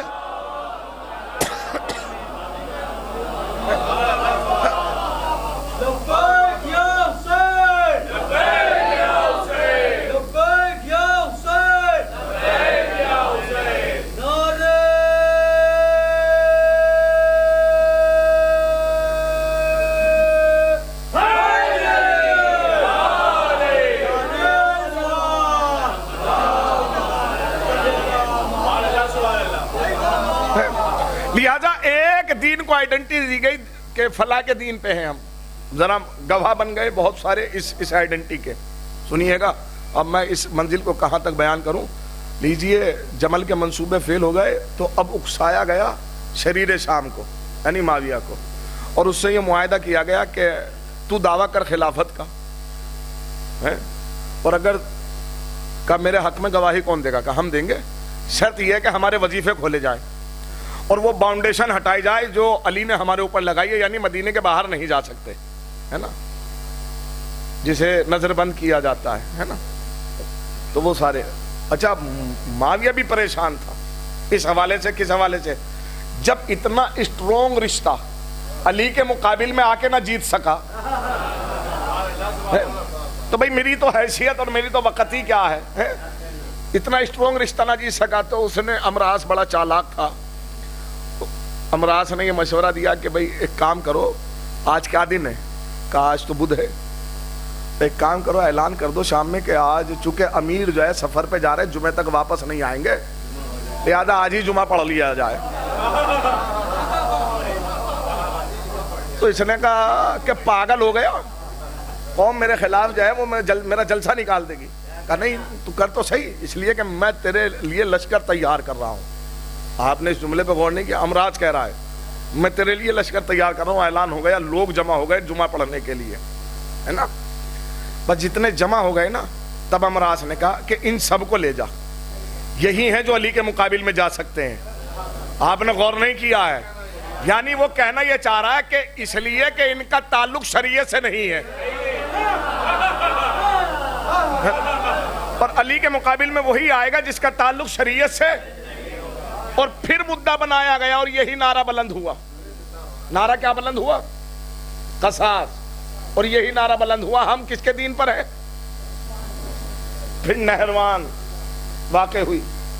ویسے تو بظاہر تو ناکے کو مدعا بنایا جا رہا ہے اور باطنی مدعا قصاص کا ہے. اور یہی تو جو ہے وہ کوفے میں شہادت امام حسین کے بعد بھی یہی نعرے بلند ہوتے رہے کوفے کے اندر، ہے نا. جب بھی یا نصرات الحسین کا نعرہ بلند ہوتا تھا تو اس کے عوض میں کس کے نعرہ بلند ہوتا تھا؟ عثمان کے خون کے عوض کے بدلے میں نعرہ بلند کیا جاتا تھا. لیکن میں جس جملے کو کہہ رہا ہوں، امام حسن نے یہی کہا کہ آج کے بعد اپنی صلح نامے میں تم میرے بابا کو یعنی امیر المومنین کو برا نہیں کہو گے، ہے نا. یہ سلسلہ چلتا رہا اور زمین کربلا پہ آ گئے. جب حر کا بیٹا علی مقتل میں پہنچا اور شمر نے مزاحم ابن حریث سے کہا کہ غدار کے بیٹے کا سر کاٹ لو، اور امام، میں مصائب نہیں پڑھ رہا ہوں، بس وہ دین کی آئیڈینٹی بتا رہا ہوں، اور امام تیزی کے ساتھ خیمے سے نکلے اور امام کے ساتھ نافع بن ہلال بجلی نکلے تو امام حر کے بیٹے کے قریب گئے اور نافع نے شمر کی ٹکڑی پہ حملہ کیا جس میں مزاحم ابن حریث پیش تھا جو سر کاٹنے کے لیے آ رہا تھا. اور جب نافع میں نے کہا نا جمل میں موجود تھے، صفین میں موجود، نہروان میں موجود، اور اب زمینیں، یہ ہر میدان میں اس نعرے کے گواہ ہیں. نہیں آپ نے غور کیا ہے؟ میں تو بس ایک جملہ کہنا چاہ رہا ہوں، اگر آپ کے ذہن پہنچ گئے تو کیفیت عجیب سی ہے. خدا میرے الفاظوں کو توفیق دے کے بات پہنچ جائے. جب نافع نے حملہ کیا اور مزاحم بھاگنے لگا اپنی ٹکڑی کے ساتھ تو نافع کہتے تھے کہ ابھی تک تم نے یہ عادتیں چھوڑی نہیں ہے. ارے نہیں آپ نے غور کیا ہے بھائی، ہے ابھی تک یہ فرار ہونے کی عادتیں تم نے چھوڑی نہیں ہے. بھاگ کے کہا جاتا ہے رکو تو صحیح. اب مزاحم ابن حریث رکا اور پوچھا تم ہو کون؟ تو کہا نہیں پہچانا، میں نافع ہوں، میں نافع. اور پھر وہی جملہ دہرایا گیا جو مالک نے صفین میں دہرایا تھا، آخر تم کون سے دین پر ہو کہ تم فرزند رسول کے مقابل میں آ گئے. تو مزاحم ابن حریث نے یہی نعرہ بلند کیا. جا کے دیکھے شیخ مفید علیہ الرحمہ کی کتاب تذکرۃ الاطہار، مزاحم ابن حریث نے یہی کہا نحنو علی دین عثمان. جیسے ہی اس نے یہ کہا تو یہ علی کا متوالا تھا جس نے بھرے ہوئے لشکر کے سامنے کھڑے ہو کر کہا انتم علی دین شیطان، تم شیطان کے دین پر ہو. میں مرحلہ طے کر چکا ہوں، ہے یعنی اگر تم عثمان کے دین پہ ہو گویا تم شیطان کے. اب میں اپنا مزاج بیان کروں حضور، میں نے اس سے پہلے کبھی اتنا کھل کے نہیں پڑھا ہے نا. کہ میری زندگی کا پہلا سلسلہ ایسا کہ میں بیان کر رہا ہوں. تو بہرحال دو باتیں اور عرض کروں. تو ایک آئیڈینٹی دی گئی. جب اس نے پوچھا کہ جب کہا نا نافع نے کہ تم شیطان کے دین پر ہو، اب صحیح آئیڈینٹی نافع نے دی، تم شیطان کے دین پہ ہو. وَنَحْنُ عَلَى دِينٍ عَلِي، اور ہم وہ ہیں جو علی کے دین پر ہیں.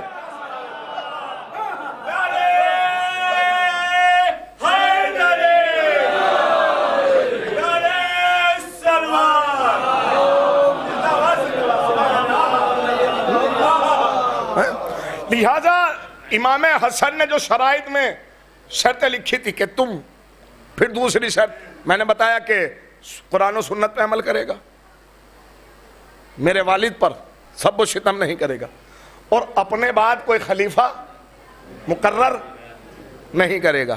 یہ تمام تر شرائط ہو گئی. اب میں ایک کیفیت بیان کروں کہ یوں تو بڑی روایت ہے، ایک جملہ میں عرض کروں گا، یہ بھی ایک تمہید میں بیان کر رہا ہوں، بہت تیزی کے ساتھ گزروں گا اس مرحلے پر. امام حسن نے، میں نے کہا کل بھی بیان کیا کہ بہت سارے خطبے ہیں جو معاویہ کے سامنے امام حسن نے دیے ہیں. کبھی امام کو ذلیل کرنے کے لیے بلایا، کبھی کھانے کے بہانے بلایا، کبھی کچھ دینے کے بہانے بلایا، اور ہر دفعہ کوشش یہ ہوتی تھی کہ ہر دفعہ ذلیل ہم ہوتے ہیں اب کہ بدلہ لیں گے، اور جتنی بدلہ لینے کی چاہت تھی اتنی دفعہ ذلیل ہوتے تھے. امام موقع نہیں چھوڑتے تھے ذلیل کرنے کا. حسب نامے تک پہ گفتگو کی ہے نا. حتی الامکان، اب یہ جملہ رائے گانا ہو جائے، بھرے ہوئے دربار میں امام نے معاویہ سے کہا تھا کہ معاویہ وہ وقت قریب آنے والا ہے جب تو اپنے نسب میں زیاد کو شامل کرے گا. اب آپ تو اہل ادب ہے، اس جملے کو محسوس کرنا چاہیے تھا، ہے یعنی جو تیرے نسب میں ہے ہی نہیں، یعنی جو تیرا باپ ہے ہی نہیں تو اسے اپنا باپ مانے گا. اور وہ وقت بھی آیا کہ جب امام حسن نے خط لکھا تھا نا تو اس میں ابن زیاد کر کے نہیں لکھا تھا. اس پہ ہی تو یہ شرمندہ ہوا تھا. اس نے کہا تھا امراض سے کب جو خط لکھو تو لکھنا کہ اس میں ابن زیاد ضرور لکھ دینا، ہے نا. اچھا، جس میں جو چیز نہیں ہوتی وہ اس پہ بڑا فوکس کرتا ہے کہ یہ لکھا جائے. نہیں آپ نے غور کیا ہے، میں تو مجلس تمام کر چکا ہوں. جس کے پاس جو چیز نہیں ہوتی ہے، مثلا میں تو آپ اردو ادب سے آشنا ہے، میں کن کن الفاظ پہ بات کروں تو یوں کہہ دوں، مثلا ابھی جیسے آج کل بہرحال کنٹروورشل نہ ہو جائے، پر جب دل تک یہ جملہ آیا تو زبان پہ آنے سے میں روکوں گا نہیں. مثلا کہ اگر کوئی سید نہ ہو تو اسے سب سے زیادہ تاکید یہی کرتا ہے کہ حضور پہلے سید لکھ دینا، ہے نا. یہ آج کل چل رہا ہے، سوشل میڈیا گواہ ہے، لہٰذا ہے. تو میں یہ عرض کر رہا ہوں، تو چونکہ جس میں جو چیز نہیں ہوتی اس میں وہ شدت پسند ہوتا ہے کہ یہ ضرور ہونا چاہیے. کچھ کہا ہے بیٹے؟ ایک سلوات بھیجے محمد والے محمد پر. تو لہذا امام فاطمہ زہرا سلام اللہ علیہا برائے سلامتی ہے امام زمانہ علیہ السلام. جتنے بھی مومنین فرش مجلس پہ تشریف رکھتے ہیں ان کے صحت و سلامتی کے لیے، مولانا کی کامیابی اور کامرانی کے لیے بآواز بلند صلو علی محمد و آل محمد.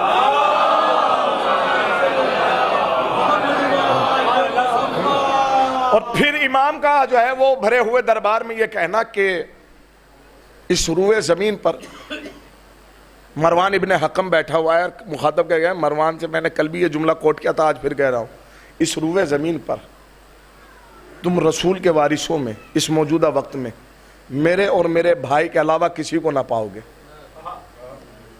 رسول کے وارث میں میرے، اب یہ وراثت کی بات ہے تو میں ایک مناظرہ پیش کرتا چلوں.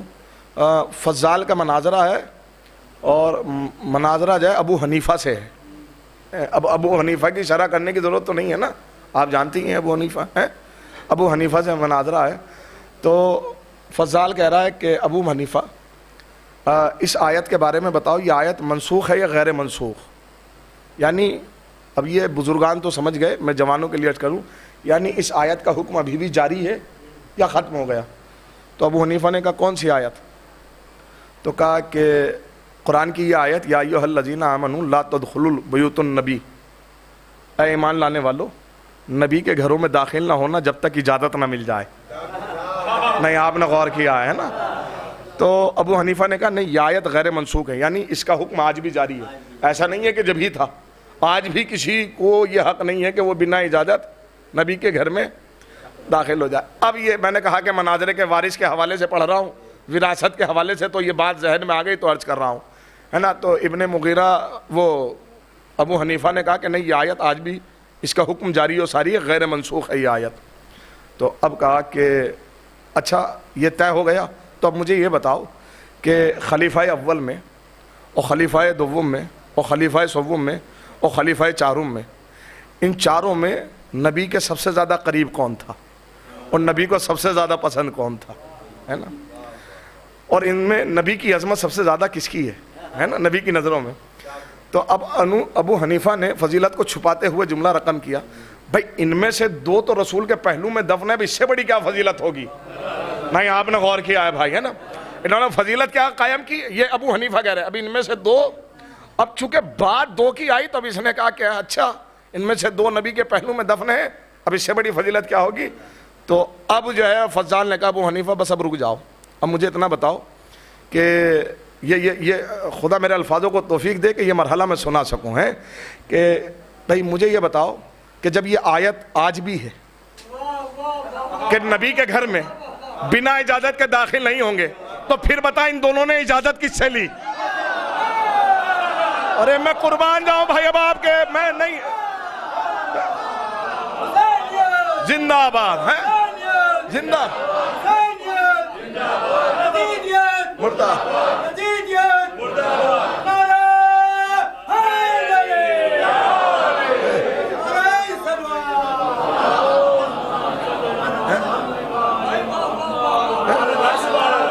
بھائی مجھے یہ بتاؤ کہ ان دونوں نے اجازت کس سے لی؟ تو اس پہ ابو حنیفہ تھوڑی دیر کے لیے تو خاموش ہوئے، اور جب خاموش ہوئے تو تھوڑی دیر کے بعد اب ذہن دوڑاتے رہے کیا جواب دیا جائے، کیا جواب دیا جائے. تھوڑی دیر کے بعد ذہن میں ایک جواب آیا، ہے نا.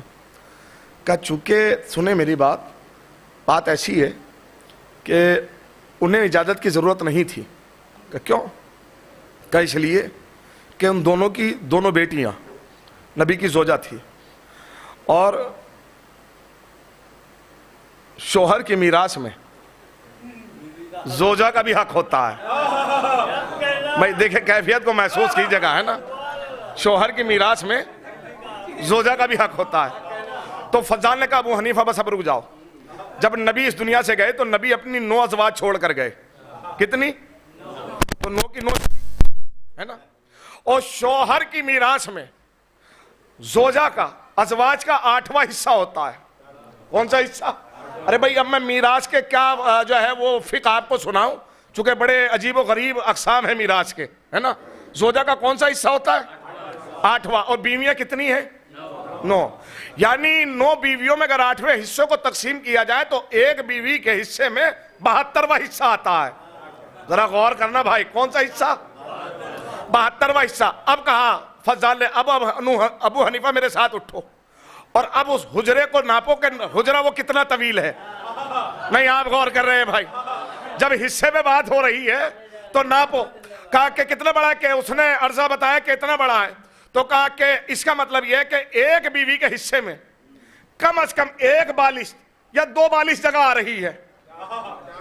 بھائی اب میں آپ کا ذہن شاید موجود نہیں ہے، بھائی ایک بیوی کے ورثے میں 1 یا 2 بالش جگہ آ رہی ہے۔ مجھے یہ بتا کہ 2 بالش کی جگہ میں اتنے بڑوں کو دفنایا کیسے؟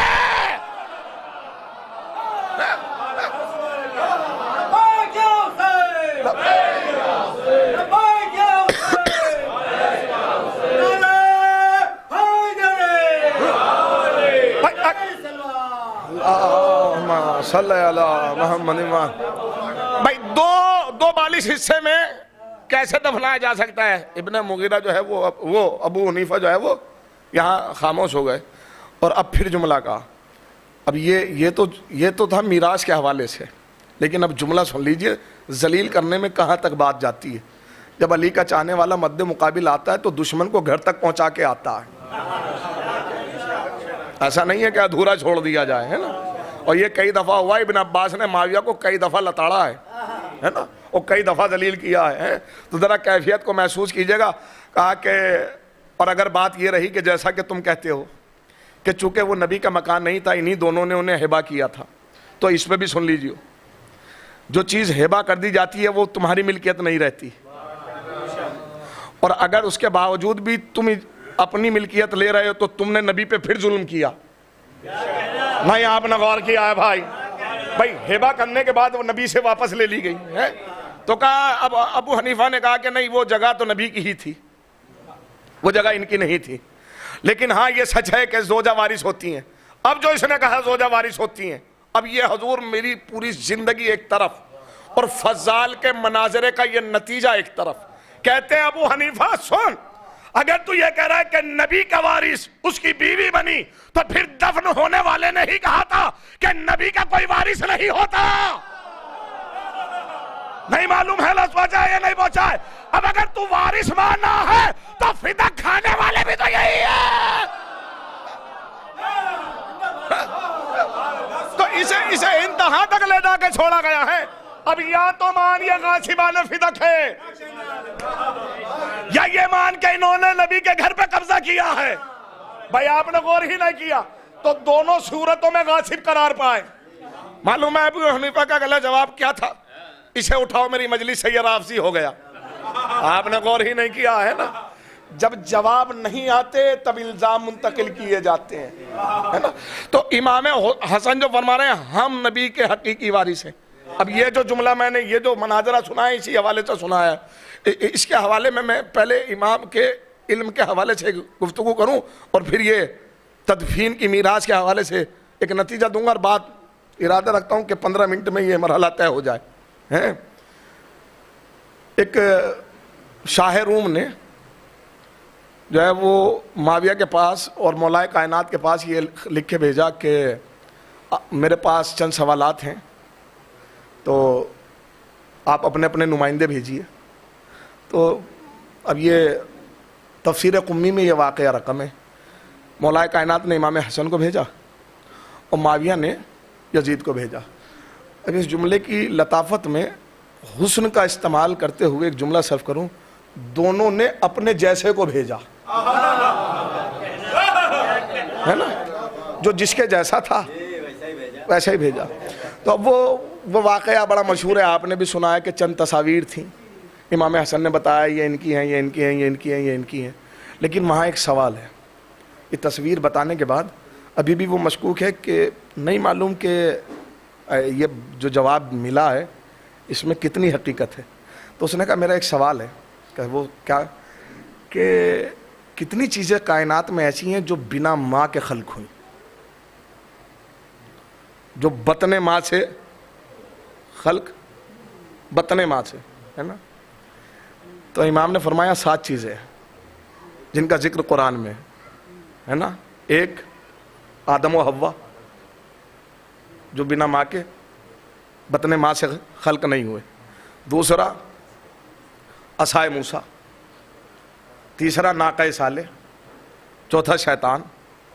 اب میں تیزی سے گناتا جاؤں گا، اور کہا کہ 5واں وہ پرندہ جو عیسیٰ نے خلق کیا تھا، ہے نا بھائی، قرآن ہے نا، سورہ بقرہ، انی اخلق لکم من الطین، میں مٹی سے تمہارے لیے پرندہ خلق کر رہا ہوں، ہے۔ تو کہا کہ وہ پرندہ جو عیسیٰ نے خلق کیا تھا، اور کہا کہ کتنی 5 ہو گئی ہیں نا، تو شیطان ہے اس میں، اور عصائے موسیٰ ہے اس میں، اور پھر کہا کہ جب یہ گفتگو ہوتی رہی اس میں نام ایک شیطان کا بھی لیا کہ یہ بھی جو ہے وہ ماں سے کے شکم سے خلق نہیں ہوا ہے۔ اس میں ایک چیز اور امام نے بیان کی، یہ اہم ہے، یہ بہت اہم ہے کہ اس کیفیت کو محسوس کرنا، کہ اور اس کی فضیلت بیان کرتے ہوئے امام نے اپنے علم کا بھی اظہار کیا کہ ان میں خلق ہونے والی وہ چیزیں کہ جن میں مٹی سے خلق ہونے والا پرندہ ہے، آدم و حوا ہیں، اور جو ہے وہ عصائے موسیٰ ہے، اور ناقہ صالح ہے، اور شیطان ہے، اور پھر اب امام کہہ رہے ہیں کہ اس میں ایک چیز ایسی ہے کہ جو بنا ماں کے خلق ہوئی، کہ کون سی؟ کہ وہ کوے جو قابیل کی ہدایت کے لیے آئے تھے، ہے نا، وہ کوے۔ اب یہاں میں اس منزل پر آیا تو یہ فیصلہ کن میں نے بات رکھی ہے کہ کیوں۔ اب ذرا سے اس کیفیت کو محسوس کرنا کہ نبی کی ایک حدیث ہے، اگر کوئی مومن کسی کے جنازے میں شریک ہونے کے لیے، مومن کے جنازے میں، کسی کے نہیں، اگر کوئی شخص مومن کے جنازے میں شریک ہونے کے لیے گھر سے قدم نکالے تو اللہ ایک قدم کے بدلے میں 70 نیکیاں عطا کرتا ہے نا۔ ارے بھائی یہ تو میں تمہیں مومن کے جنازے کی عظمت بتا رہا ہوں، یہ مومن کے جنازے کی عظمت ہے۔ اور پھر فرمایا نبی نے، اور اگر کوئی مومن کسی مومن کے جنازے کو کاندھا دے تو اللہ اس کے سارے گناہ معاف کر دیتا ہے۔ اب یہ ایسی حدیث ہے جو ہمارے یہاں بھی ہے، اہل تسنن کے یہاں بھی موجود ہے، اسے جھٹلایا تو نہیں جا سکتا۔ اب میرا آپ سے ایک سوال ہے، اس کائنات کے پہلے مومن کا جنازہ، جناب حابیل کا جنازہ کس کے کاندھوں پہ ہے؟ تھوڑی سی گواہی دیں تو میں آگے بڑھوں۔ کس کے کاندھے پہ ہے؟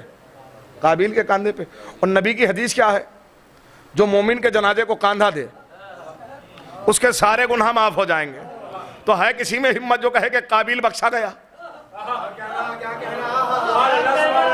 یا ہے کسی میں ہمت جو کہے کہ نبی کی حدیث جھوٹی ہے؟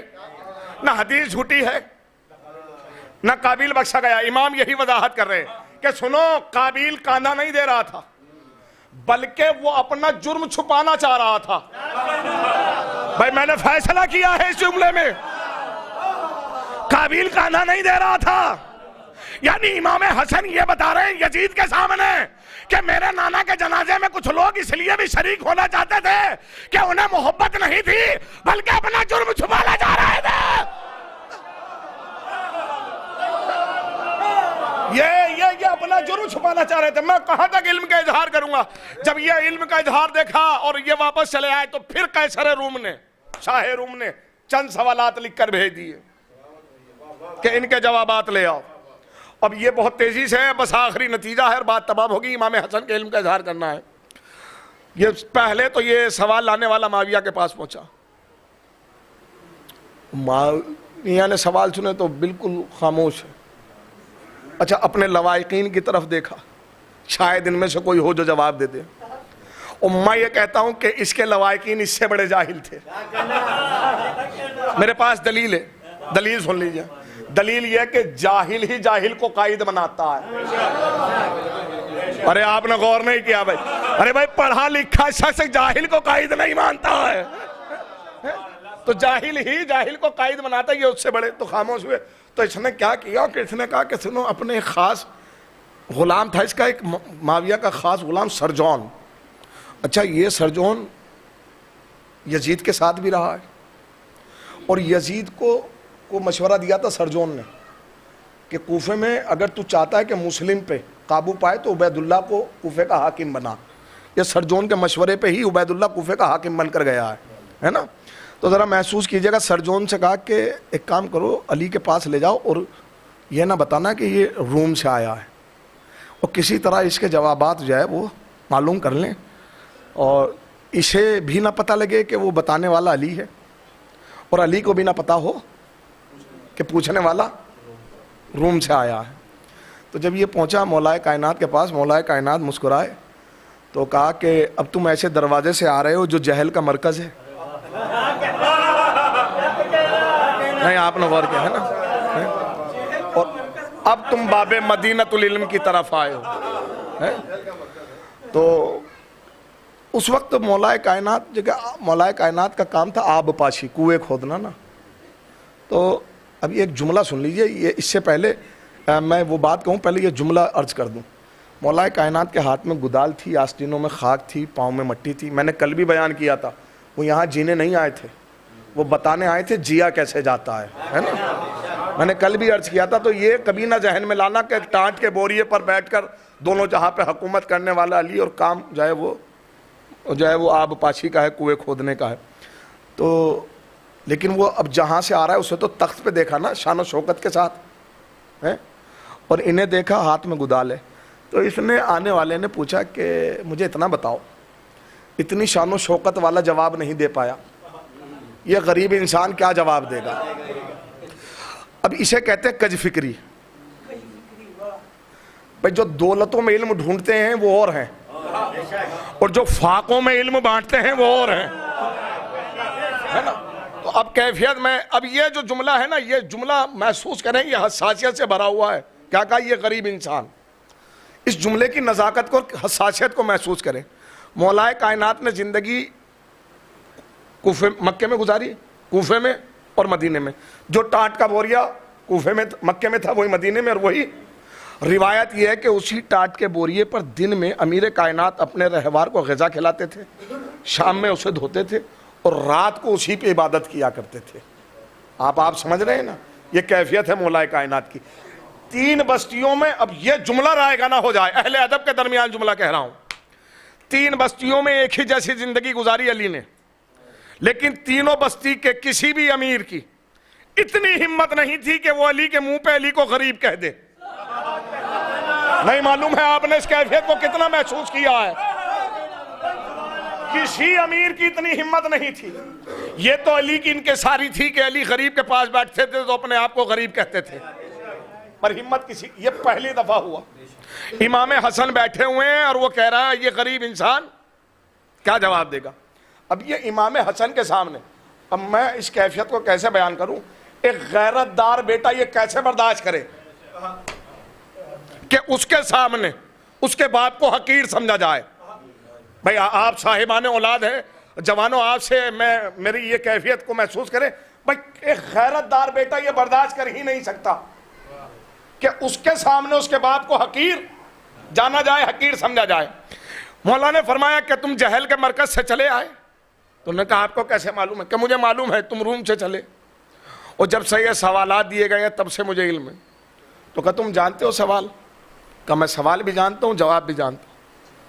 تو حیران ہوا کہ یہ غریب شخص کیسے جواب دے گا. اس کی حیرانی کو دیکھا مولا کائنات نے, تو کہا چلو اس کی حیرانی اور بڑھا دیتے ہیں.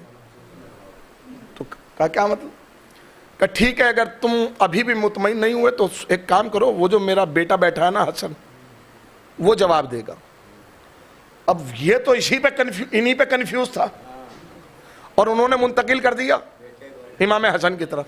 امام حسن کی طرف بڑھا تو کہا کیا تم اتنی صلاحیت رکھتے ہو کہ میرے سوالوں کے جواب دو؟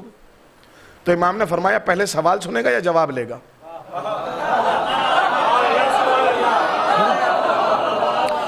ارے بھائی کسی شاعر نے تو بڑا خوبصورت اس میں مصرع بھی لگایا تھا، سوال ذہن میں رکھ اور جواب لیتا جا، ہے نا؟ تو یہ اب جو اس میں مولا نے فرمایا نا کہ سوال، اب یہ خدا کی قسم جوابات تو میں جانتا ہوں کہ آپ کے ذہن میں پہلے سے موجود ہیں، لیکن حاشیہ لگا رہا ہوں جوابات پہ، ہے نا؟ کہا سن تیرا پہلا سوال یہ ہے کہ حق اور باطل میں کتنا فاصلہ ہے، زمین و آسمان میں کتنا فاصلہ ہے، مشرق و مغرب میں کتنا فاصلہ ہے، زنخواہ کسے کہتے ہیں، ہے نا؟ وہ 10 چیزیں جو ایک دوسرے سے بھاری ہیں وہ کون سی ہیں؟ یہ تمام تر سوالات ہیں کہ نہیں ہیں؟ وقت نہیں ہے تو میں لیکن پھر بھی حاشیہ تیزی سے لگا دوں. کہا یہی سوال ہے. امام نے فرمایا سن تیرا پہلے سوال کا جواب یہ ہے حق اور باطل میں کتنا فاصلہ. امام نے فرمایا اب مجھے لوگوں نے انگلیاں بھی دکھانا شروع کر دی ہیں تو میں جانتا ہوں کہ جواب پہلے سے موجود ہے. میں نے کہا کہ مجھے حاشیہ لگانا ہے نا بھائی 4 انگلیوں کا فاصلہ ہے. حق یعنی کہا کہ جو آنکھ اور کان کے درمیان رکھ, جو آنکھوں سے دیکھا جائے وہ حق ہے اور جو کانوں سے سنا جائے وہ باطل ہے. دلیل یہ ہے کہ جو آنکھوں سے دیکھا جائے وہ عین یقینی ہوتا ہے اور سنی ہوئی بات محتاج تحقیق ہوتی ہے. نہیں آپ نے غور کیا ہے, کاش کہ یہ اس لفظ کی قدر آپ کرتے ہیں نا. سنی ہوئی بات محتاج تحقیق ہوتی ہے, اس لیے سنی ہوئی بات باطل ہے. اب میں نے کہا تھا کہ مجھے حاشیہ لگانا ہے, یعنی حق یعنی سچ ہے, باطل یعنی جھوٹ ہے. یہ امام جب بھی کسی بات کا جواب دیتا ہے تو کوئی وہ وقتی جواب نہیں ہوتا کہ لے انہیں ٹالنے کے لیے جواب دے دیا جائے. جو جواب دے دے وہ قیامت تک کے لیے فیصلہ بن جائے. یہ ہے کہ نہیں؟ جو بھی ان کی زبان اقدس سے فقرات نکل گئے وہ پتھر کی لکیر ہو گئے, وہ قیامت تک کے لیے فیصلہ بن گئے. وہ سچویشن کو ہینڈل کرنے کے لیے جواب نہیں دیتے ہیں, وہ جو کہہ دے وہ قیامت تک کے لیے فیصلہ ہو جائے. یہ جو امام حسن کہہ رہے ہیں نا کہ جو کانوں سے سنا جائے وہ جھوٹ, جو آنکھوں سے دیکھا جائے وہ سچ, یہ صرف جواب نہیں دے رہے تھے حسن, بلکہ حسن مستقبل کے مورخ کے قلم پر نظر رکھ کر جواب دے رہے تھے. حسن جانتے تھے ایک دن بدبخت مورخ ضرور لکھے گا کہ ہم نے کان لگا کے سنا تھا. رسول چچا سے کان میں کہہ رہے تھے کلمہ پڑھ لیجئے, لہذا پوتے نے پہلے ہی جواب دے کے بتایا کہ کل بھی کان والا جھوٹا تھا, آج بھی کان والا جھوٹا. میں نے تو حاشیہ لگایا ہے. لبیک یا حسن, لبیک یا حسین,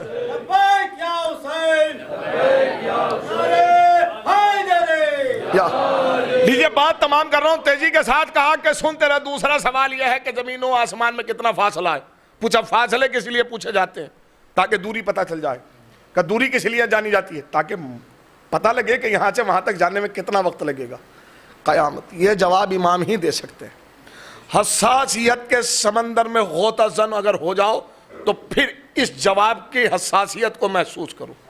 امام نے فرمایا سن زمین و آسمان میں جانے میں صرف اتنی دیر لگتی ہے کہ جتنی دیر ایک مظلوم کی آہ کو دل سے نکل کر زبان تک آنے میں لگتی ہے, بس اتنی دیر یہاں سے وہاں تک جانے میں لگتی ہے. یہ اتنا سا فاصلہ ہے. تیسرا جواب مشرق سے مغرب تک کتنا فاصلہ ہے؟ امام نے فرمایا 1 روز کا فاصلہ. میں سمجھا نہیں کہ سورج کو نکلتے ہوئے نہیں دیکھتا, صبح کو نکلتا ہے. اب میں سارے جواب کے تو حاشیے نہیں لگاؤں گا لیکن پھر بھی اس جواب کا حاشیہ لگا دوں. جب امام جواب دے چکے اور یہ جانے لگا تو امام نے ہاتھ تھام لیا. میں نے کہا تھا نا غیرت دار بیٹا, تو کہا کہ کہاں جا رہے ہو؟ کہ جواب مل گئے. امام نے کہا یہ تو تیرے سوالوں کے جواب ہیں, پر جسے تو غریب کہہ رہا ہے نا اس کی فضیلت سن کے جا. نہیں میں قربان جاؤں حضور اس نتیجے پر ہے. اس لیے امام نے ہاتھ تھاما کہ اگر یہ چلا جاتا اور شاہ روم پوچھتا کہ جواب کس نے دیے تو یہ یہی تعارف کراتا غریب کے بیٹے نے. نہیں آپ نے غور کیا ہے, علی کا تعارف ہی نہ ہو پاتا. امام نے فرمایا یہ تو تیرے سوالوں کے جواب ہیں, لیکن جسے تو غریب کہہ رہا ہے اس کا اختیار, اس کی قدرت, اس کی ملکیت, اس کی بادشاہت, اس کی حکومت اور اس کی پاور اور اس کے اختیار کا اندازہ لگا. کہ کیسے اندازہ؟ کہ سن تیرے سوال کا جواب یہی ہے نا کہ سورج صبح میں نکلتا ہے اور شان تک پہنچتا ہے، لیکن اگر یہ مزدور چاہے تو اپنی انگلی کا اشارہ کرے۔ نہیں آپ نے غور کیا ہے بھائی؟ اس کی حکومت ساری کائنات پر ہے، یہ ساری کائنات کا حاکم ہے۔ یہ تو اس کی انکساری ہے، یہ اس لباس میں ہے، ورنہ حضور جو ٹاٹ کے بوریے پر بیٹھ کر یا اللہ اس کہوں جس کے در کے سائل فرشتے بن جائیں، ارے ساری کائنات کو فرشتے دینے آتے ہیں، صرف ان کا در ہے جن سے لینے آتے ہیں۔ یہ امام حسن ہے، لہذا امام میں نے کہا تھا کہ 15 منٹ میں تمام کروں گا، بات تمام ہو گئی۔ امام کا علم، امام کا موسیٰ، امام کی حکمت۔ اب میں اس بات کی طرف آ رہا ہوں، وراثت کی طرف، یہیں سے مصائب ہوں گے۔ بھائی امام نے وصیتیں کی تھی نا کہ مجھے میرے نانا کے پہلو میں دفن کرنا۔ میں ابھی ایک جملہ روکوں گا، آپ کو ایک جملے کی طرف لانا ہے بس۔ اگر آپ کے دلوں پہ قابو رہا تو مجھ میں پڑھنے کی ہمت رہے گی، اور اگر قابو نہیں رہا تو میں یہیں سے مصائب کی طرف چلا جاؤں گا۔ جب یہ جنازہ گیا ہے تو اب یہ جملہ سنیے۔ اب یہ میں نے کہا کہ میں مصائب نہیں پڑھ رہا ہوں خدا کے واسطے، ورنہ پھر مجھ میں پڑھنے کی کیفیت نہیں رہے گی۔ اگر آپ میں سننے کی کیفیت ہے تو مجھ میں پڑھنے کی کیفیت ہے، اور اگر کیفیت بدل گئی تو پھر مجھ میں بھی پڑھنے کی کیفیت نہیں رہے گی۔ دیکھیے جب نماز ہوئی اور اب یہ امام حسین لے کر چلے تو مروان بن حکم، آل ابی سفیان اور بنی امیہ کے چند لوگ جمع ہو گئے، ہے نا۔ اور اب دیکھیں یہ ہے تعصب، کیا ہے تعصب۔ اور کہا کہ یہ کہ وہ جس کے خون کے قصاص میں یہ لوگ کھڑے ہو رہے تھے اس کا حوالہ دے رہے ہیں کہ وہ تو اتنی دور دفن ہوا، اور یہ کیسے ممکن ہے کہ ایسا نہیں یہاں دفن ہو۔ یہ خبر جو ہے وہ جمل والی کو بھی پہنچی۔ اب آپ سنیے گا کیفیت کو، ہے نا۔ یہ بات نبی کے بعد اسلام کی پہلی خاتون ہے جو خچر پر بیٹھ کر آئی، ہے نا۔ گھر سے نکلی، 40 لوگ اور ہمراہ تھے، آل ابو سفیان بھی تھی، مروان بن حکم بھی تھا۔ اب اس نے یہ میں نے کہا کہ وراثت کے حوالے سے جملہ پڑھ رہا ہوں، تو کہا کہ یہاں حسن، میں اپنے گھر میں، لفظ کیا ہے، اپنے گھر میں حسن کو دفن ہونے نہیں دوں گی، ہے نا۔ میں نہیں چاہتی کہ ہتک رسول ہو، یعنی رسول کی حرمت پامال ہو۔ اب یہ امام ہے، ذرا سنیے۔ اب خدا قربان جائے حضور، میں قربان جاؤں خدا کی قسم اس فقرے پہ امام حسین کے۔ بنی امیہ کے لوگ کھڑے ہیں، آل ابو سفیان کھڑی ہے، مروان بن حکم کھڑا ہے، اور یہ خچر پہ بیٹھنے والی کھڑی ہے۔ اسے ہی مخاطب کر کے کہا امام نے، کیا کہا، قالا کہ اب یہ قدیماً، قربان جاؤں اس فقرے پر، قدیماً ہتکتے انتے و ابو کے حجاب رسول اللہ، جہاں جا کے پڑھیں تاریخ تبری، ہے نا۔ کیا کہا کہ تو کس حرمت کی بات کر رہی ہے، اس حرمت کی، قدیماً ہتکتے انتے و ابو کے حجاب رسول اللہ، تو اس حرمت کی بات کر رہی ہے جسے تو اور تیرا باپ پہلے ہی پامال کر چکے۔ بھائی آپ نے غور نہیں کیا ہے جملے پر، ہے یہ امام حسین فرما رہے ہیں، تو اس حرمت کی بات کر رہی ہے کہ جسے تو انتے و ابو کے تیرا باپ حجاب رسول کی حرمت کو پامال کر چکے ہیں۔ اور اب یہ جملہ سنیں کہ پامال کیسے کیا، بس یہ سن لیں۔ امام حسین نے فرمایا کیا، ادخلتے بیتہ من لا یحب رسول اللہ کربہ، تو نے ایسے پامال کیا کہ رسول کے پہلو میں اسے دفن کیا کہ جس کی ہم نشینی کو رسول پسند ہی نہیں کرتے تھے۔ ارے آپ نے غور ہی نہیں کیا ہے بھائی، ہے تو نے اسے دفن کر دیا کہ جس کی ہم نشینی کو رسول پسند ہی نہیں کرتے تھے، اور اسے روک رہی ہے جس کے لیے رسول نے فرمایا فَإِنَّهُ وَلَدِي وَابْنِي وَقَلْبِي وَثَمَرَةَ فُؤَادِي، اسے روک رہی ہے جو رسول کا دل ہے، جو رسول کا میوہ جگر ہے، جو رسول کی آنکھوں کی ٹھنڈک ہے، جو رسول کا بیٹا ہے، جو رسول کا فرزند ہے، اور اسے دفن ہونے سے روک رہی ہے۔ میرے بھائی کی وصیت تھی کہ یہیں دفن کیا جائے۔ اب ذرا سنیں میں کس کیفیت کو بیان کروں؟ لوگ اکثر جسموں پر زندگی پہ ظلم کرتے ہیں. نہیں آپ نے غور کیا؟ آل محمد اتنے مظلوم ہیں کہ جن کے جنازوں پہ بھی ظلم کیے گئے. فضائل میں کمی رہی ہو، مسائل میں کوئی کمی نہ رہے. عزادارو گریہ کر لیجئے گا. یہ تابوت رکھا ہے، آپ بیٹھے ہیں، یہ شبیہ تابوت ہے، زیارت کے لیے آمادہ ہیں. لیکن ذرا سوچو، میں دو کیفیتیں بیان کروں گا اس منزل کی. امام حسن کی مصیبت پہ میں کتنا پڑھ سکتا ہوں، جتنا پڑھوں اتنا کم ہے، لیکن پھر بھی دو باتیں ضرور پڑھوں گا امام کی مظلومیت کے حوالے سے. امام فرماتے ہیں، خود امام حسن نے فرمایا ایک عالم دین کی خواب میں آ کر، کہتے ہیں کہ اے عالم، اے ذاکر، تو میری وہ مصیبت نہیں بیان کرتا جو مجھ پر سب سے بڑی ٹوٹی. تو اس نے کہا فرزند رسول میں تمہاری تمام تر مصیبتیں بیان کرتا ہوں. کہا کہ میں تمہاری بڑی مصیبت بیان کرتا ہوں کہ تمہارے جگر کے ٹکڑے تشت میں باہر آ گئے.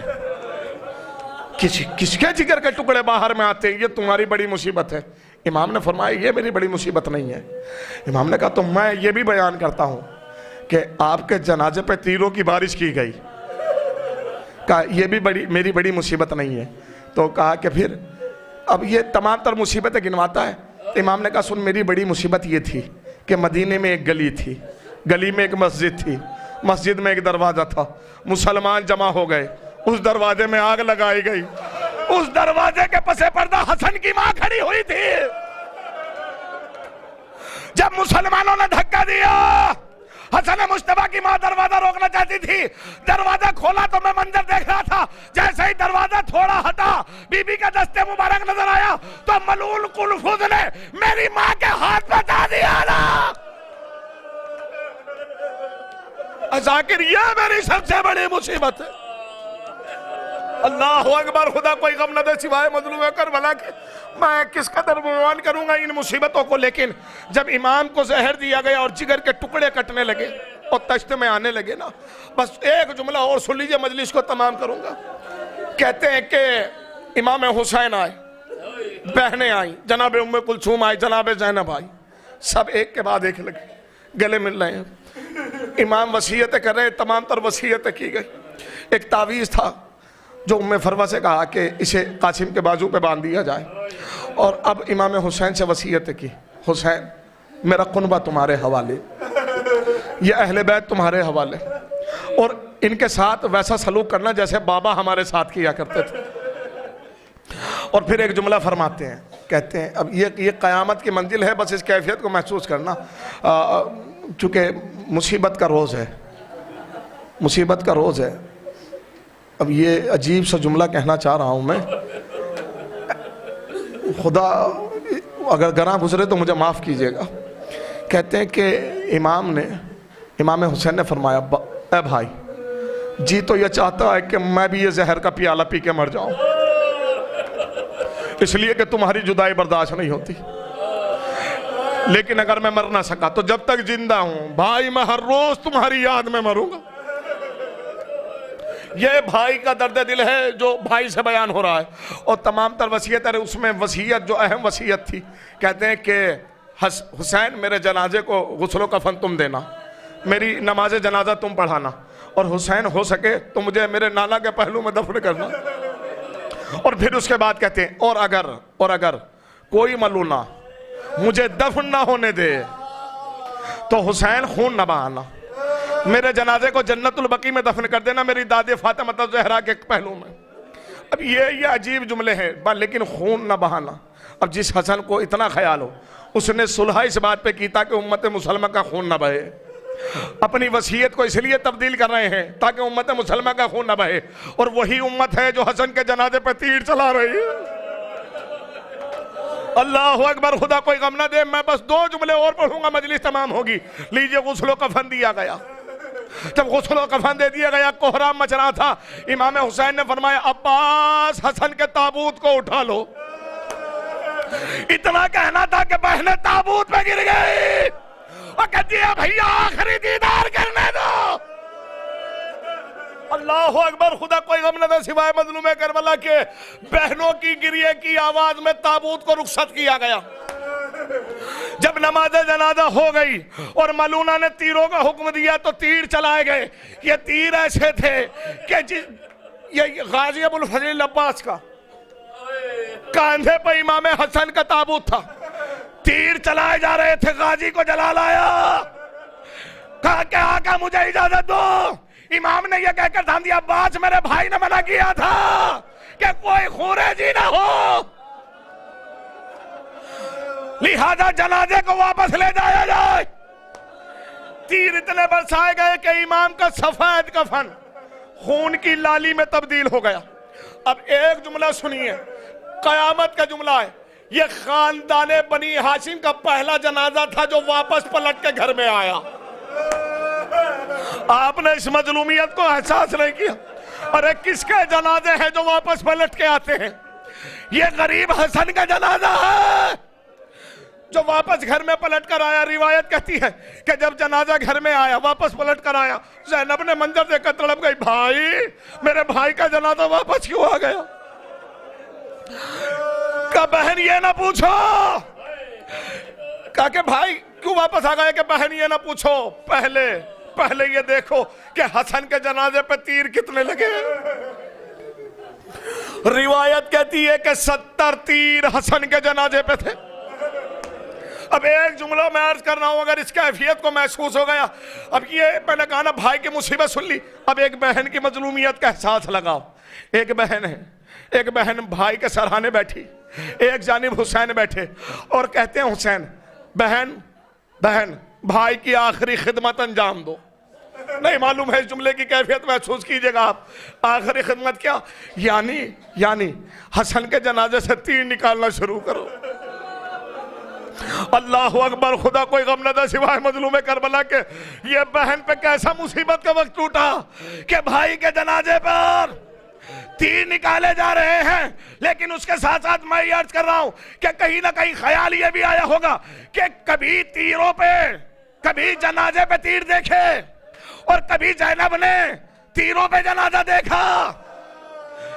نہیں آپ نے کیفیت محسوس کی. ارے جب رخصت ہو رہی تھی بیویاں, ہر بی بی نے اپنے آپ کو ناکے سے گرایا اور اپنے والی و وارث کے جنازے پہ پہنچی. لیکن زینب ہے جو حسین کے جنازے پہ چلی آئی اور کہتی تھی اے بھیا تیری بہن رخصت ہو کر جا رہی ہے, اے بھیا اگر رضا بھی ہوتی تو اس جلتی جھوپ میں تیرا لاشا پڑا ہوا, میں بطور کفن تیرے لاشے پہ ڈال جاتی. لیکن اس کے بعد بی بی نے ایک جملہ قیامت کا کہا, اے بھیا یہ شکوہ نہ کرنا کہ میں نے حسن کے جنازے سے تو تیر نکالے تھے پر تیرا بدن تیروں سے چھلی ہے. اے بھائی بس اتنا سن لے, جب میرے ہاتھ کھلے ہوئے تھے اب میرے ہاتھ بنے ہوئے. اللہ اکبر, خدا کوئی غم نہ دے سوائے مظلوم کربلا کے. یہاں حسن کے جنازے سے تیر نکالے گئے, جنازہ پھر اٹھایا گیا اور زینب یہی کہتی رہی اے میرے غریب حسن الوداع, ارے ماں سے شکایت کروں گی آپ کے جنازے پہ تیروں کی بارش. انا للہ و انا الیہ راجعون. رضم بقضائہ و تسلیمہ.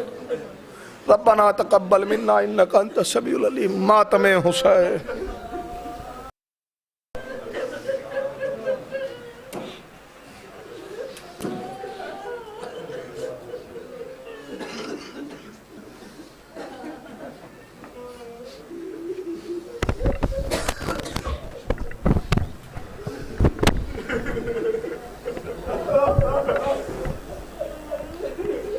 تابوت حسن لائے ہیں شبیر اٹھا کر, تابوت حسن لائے ہیں شبیر اٹھا کر,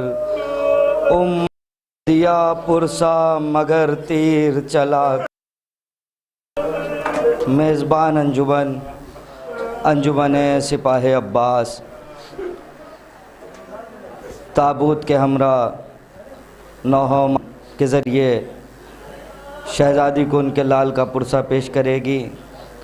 تمام مومنین اکرام سے بھی گزارش ہے کہ تابوت کے ہمراہ روضے تک جائیں اور شہزادی کو ان کے لال کا پرسہ پیش کریں.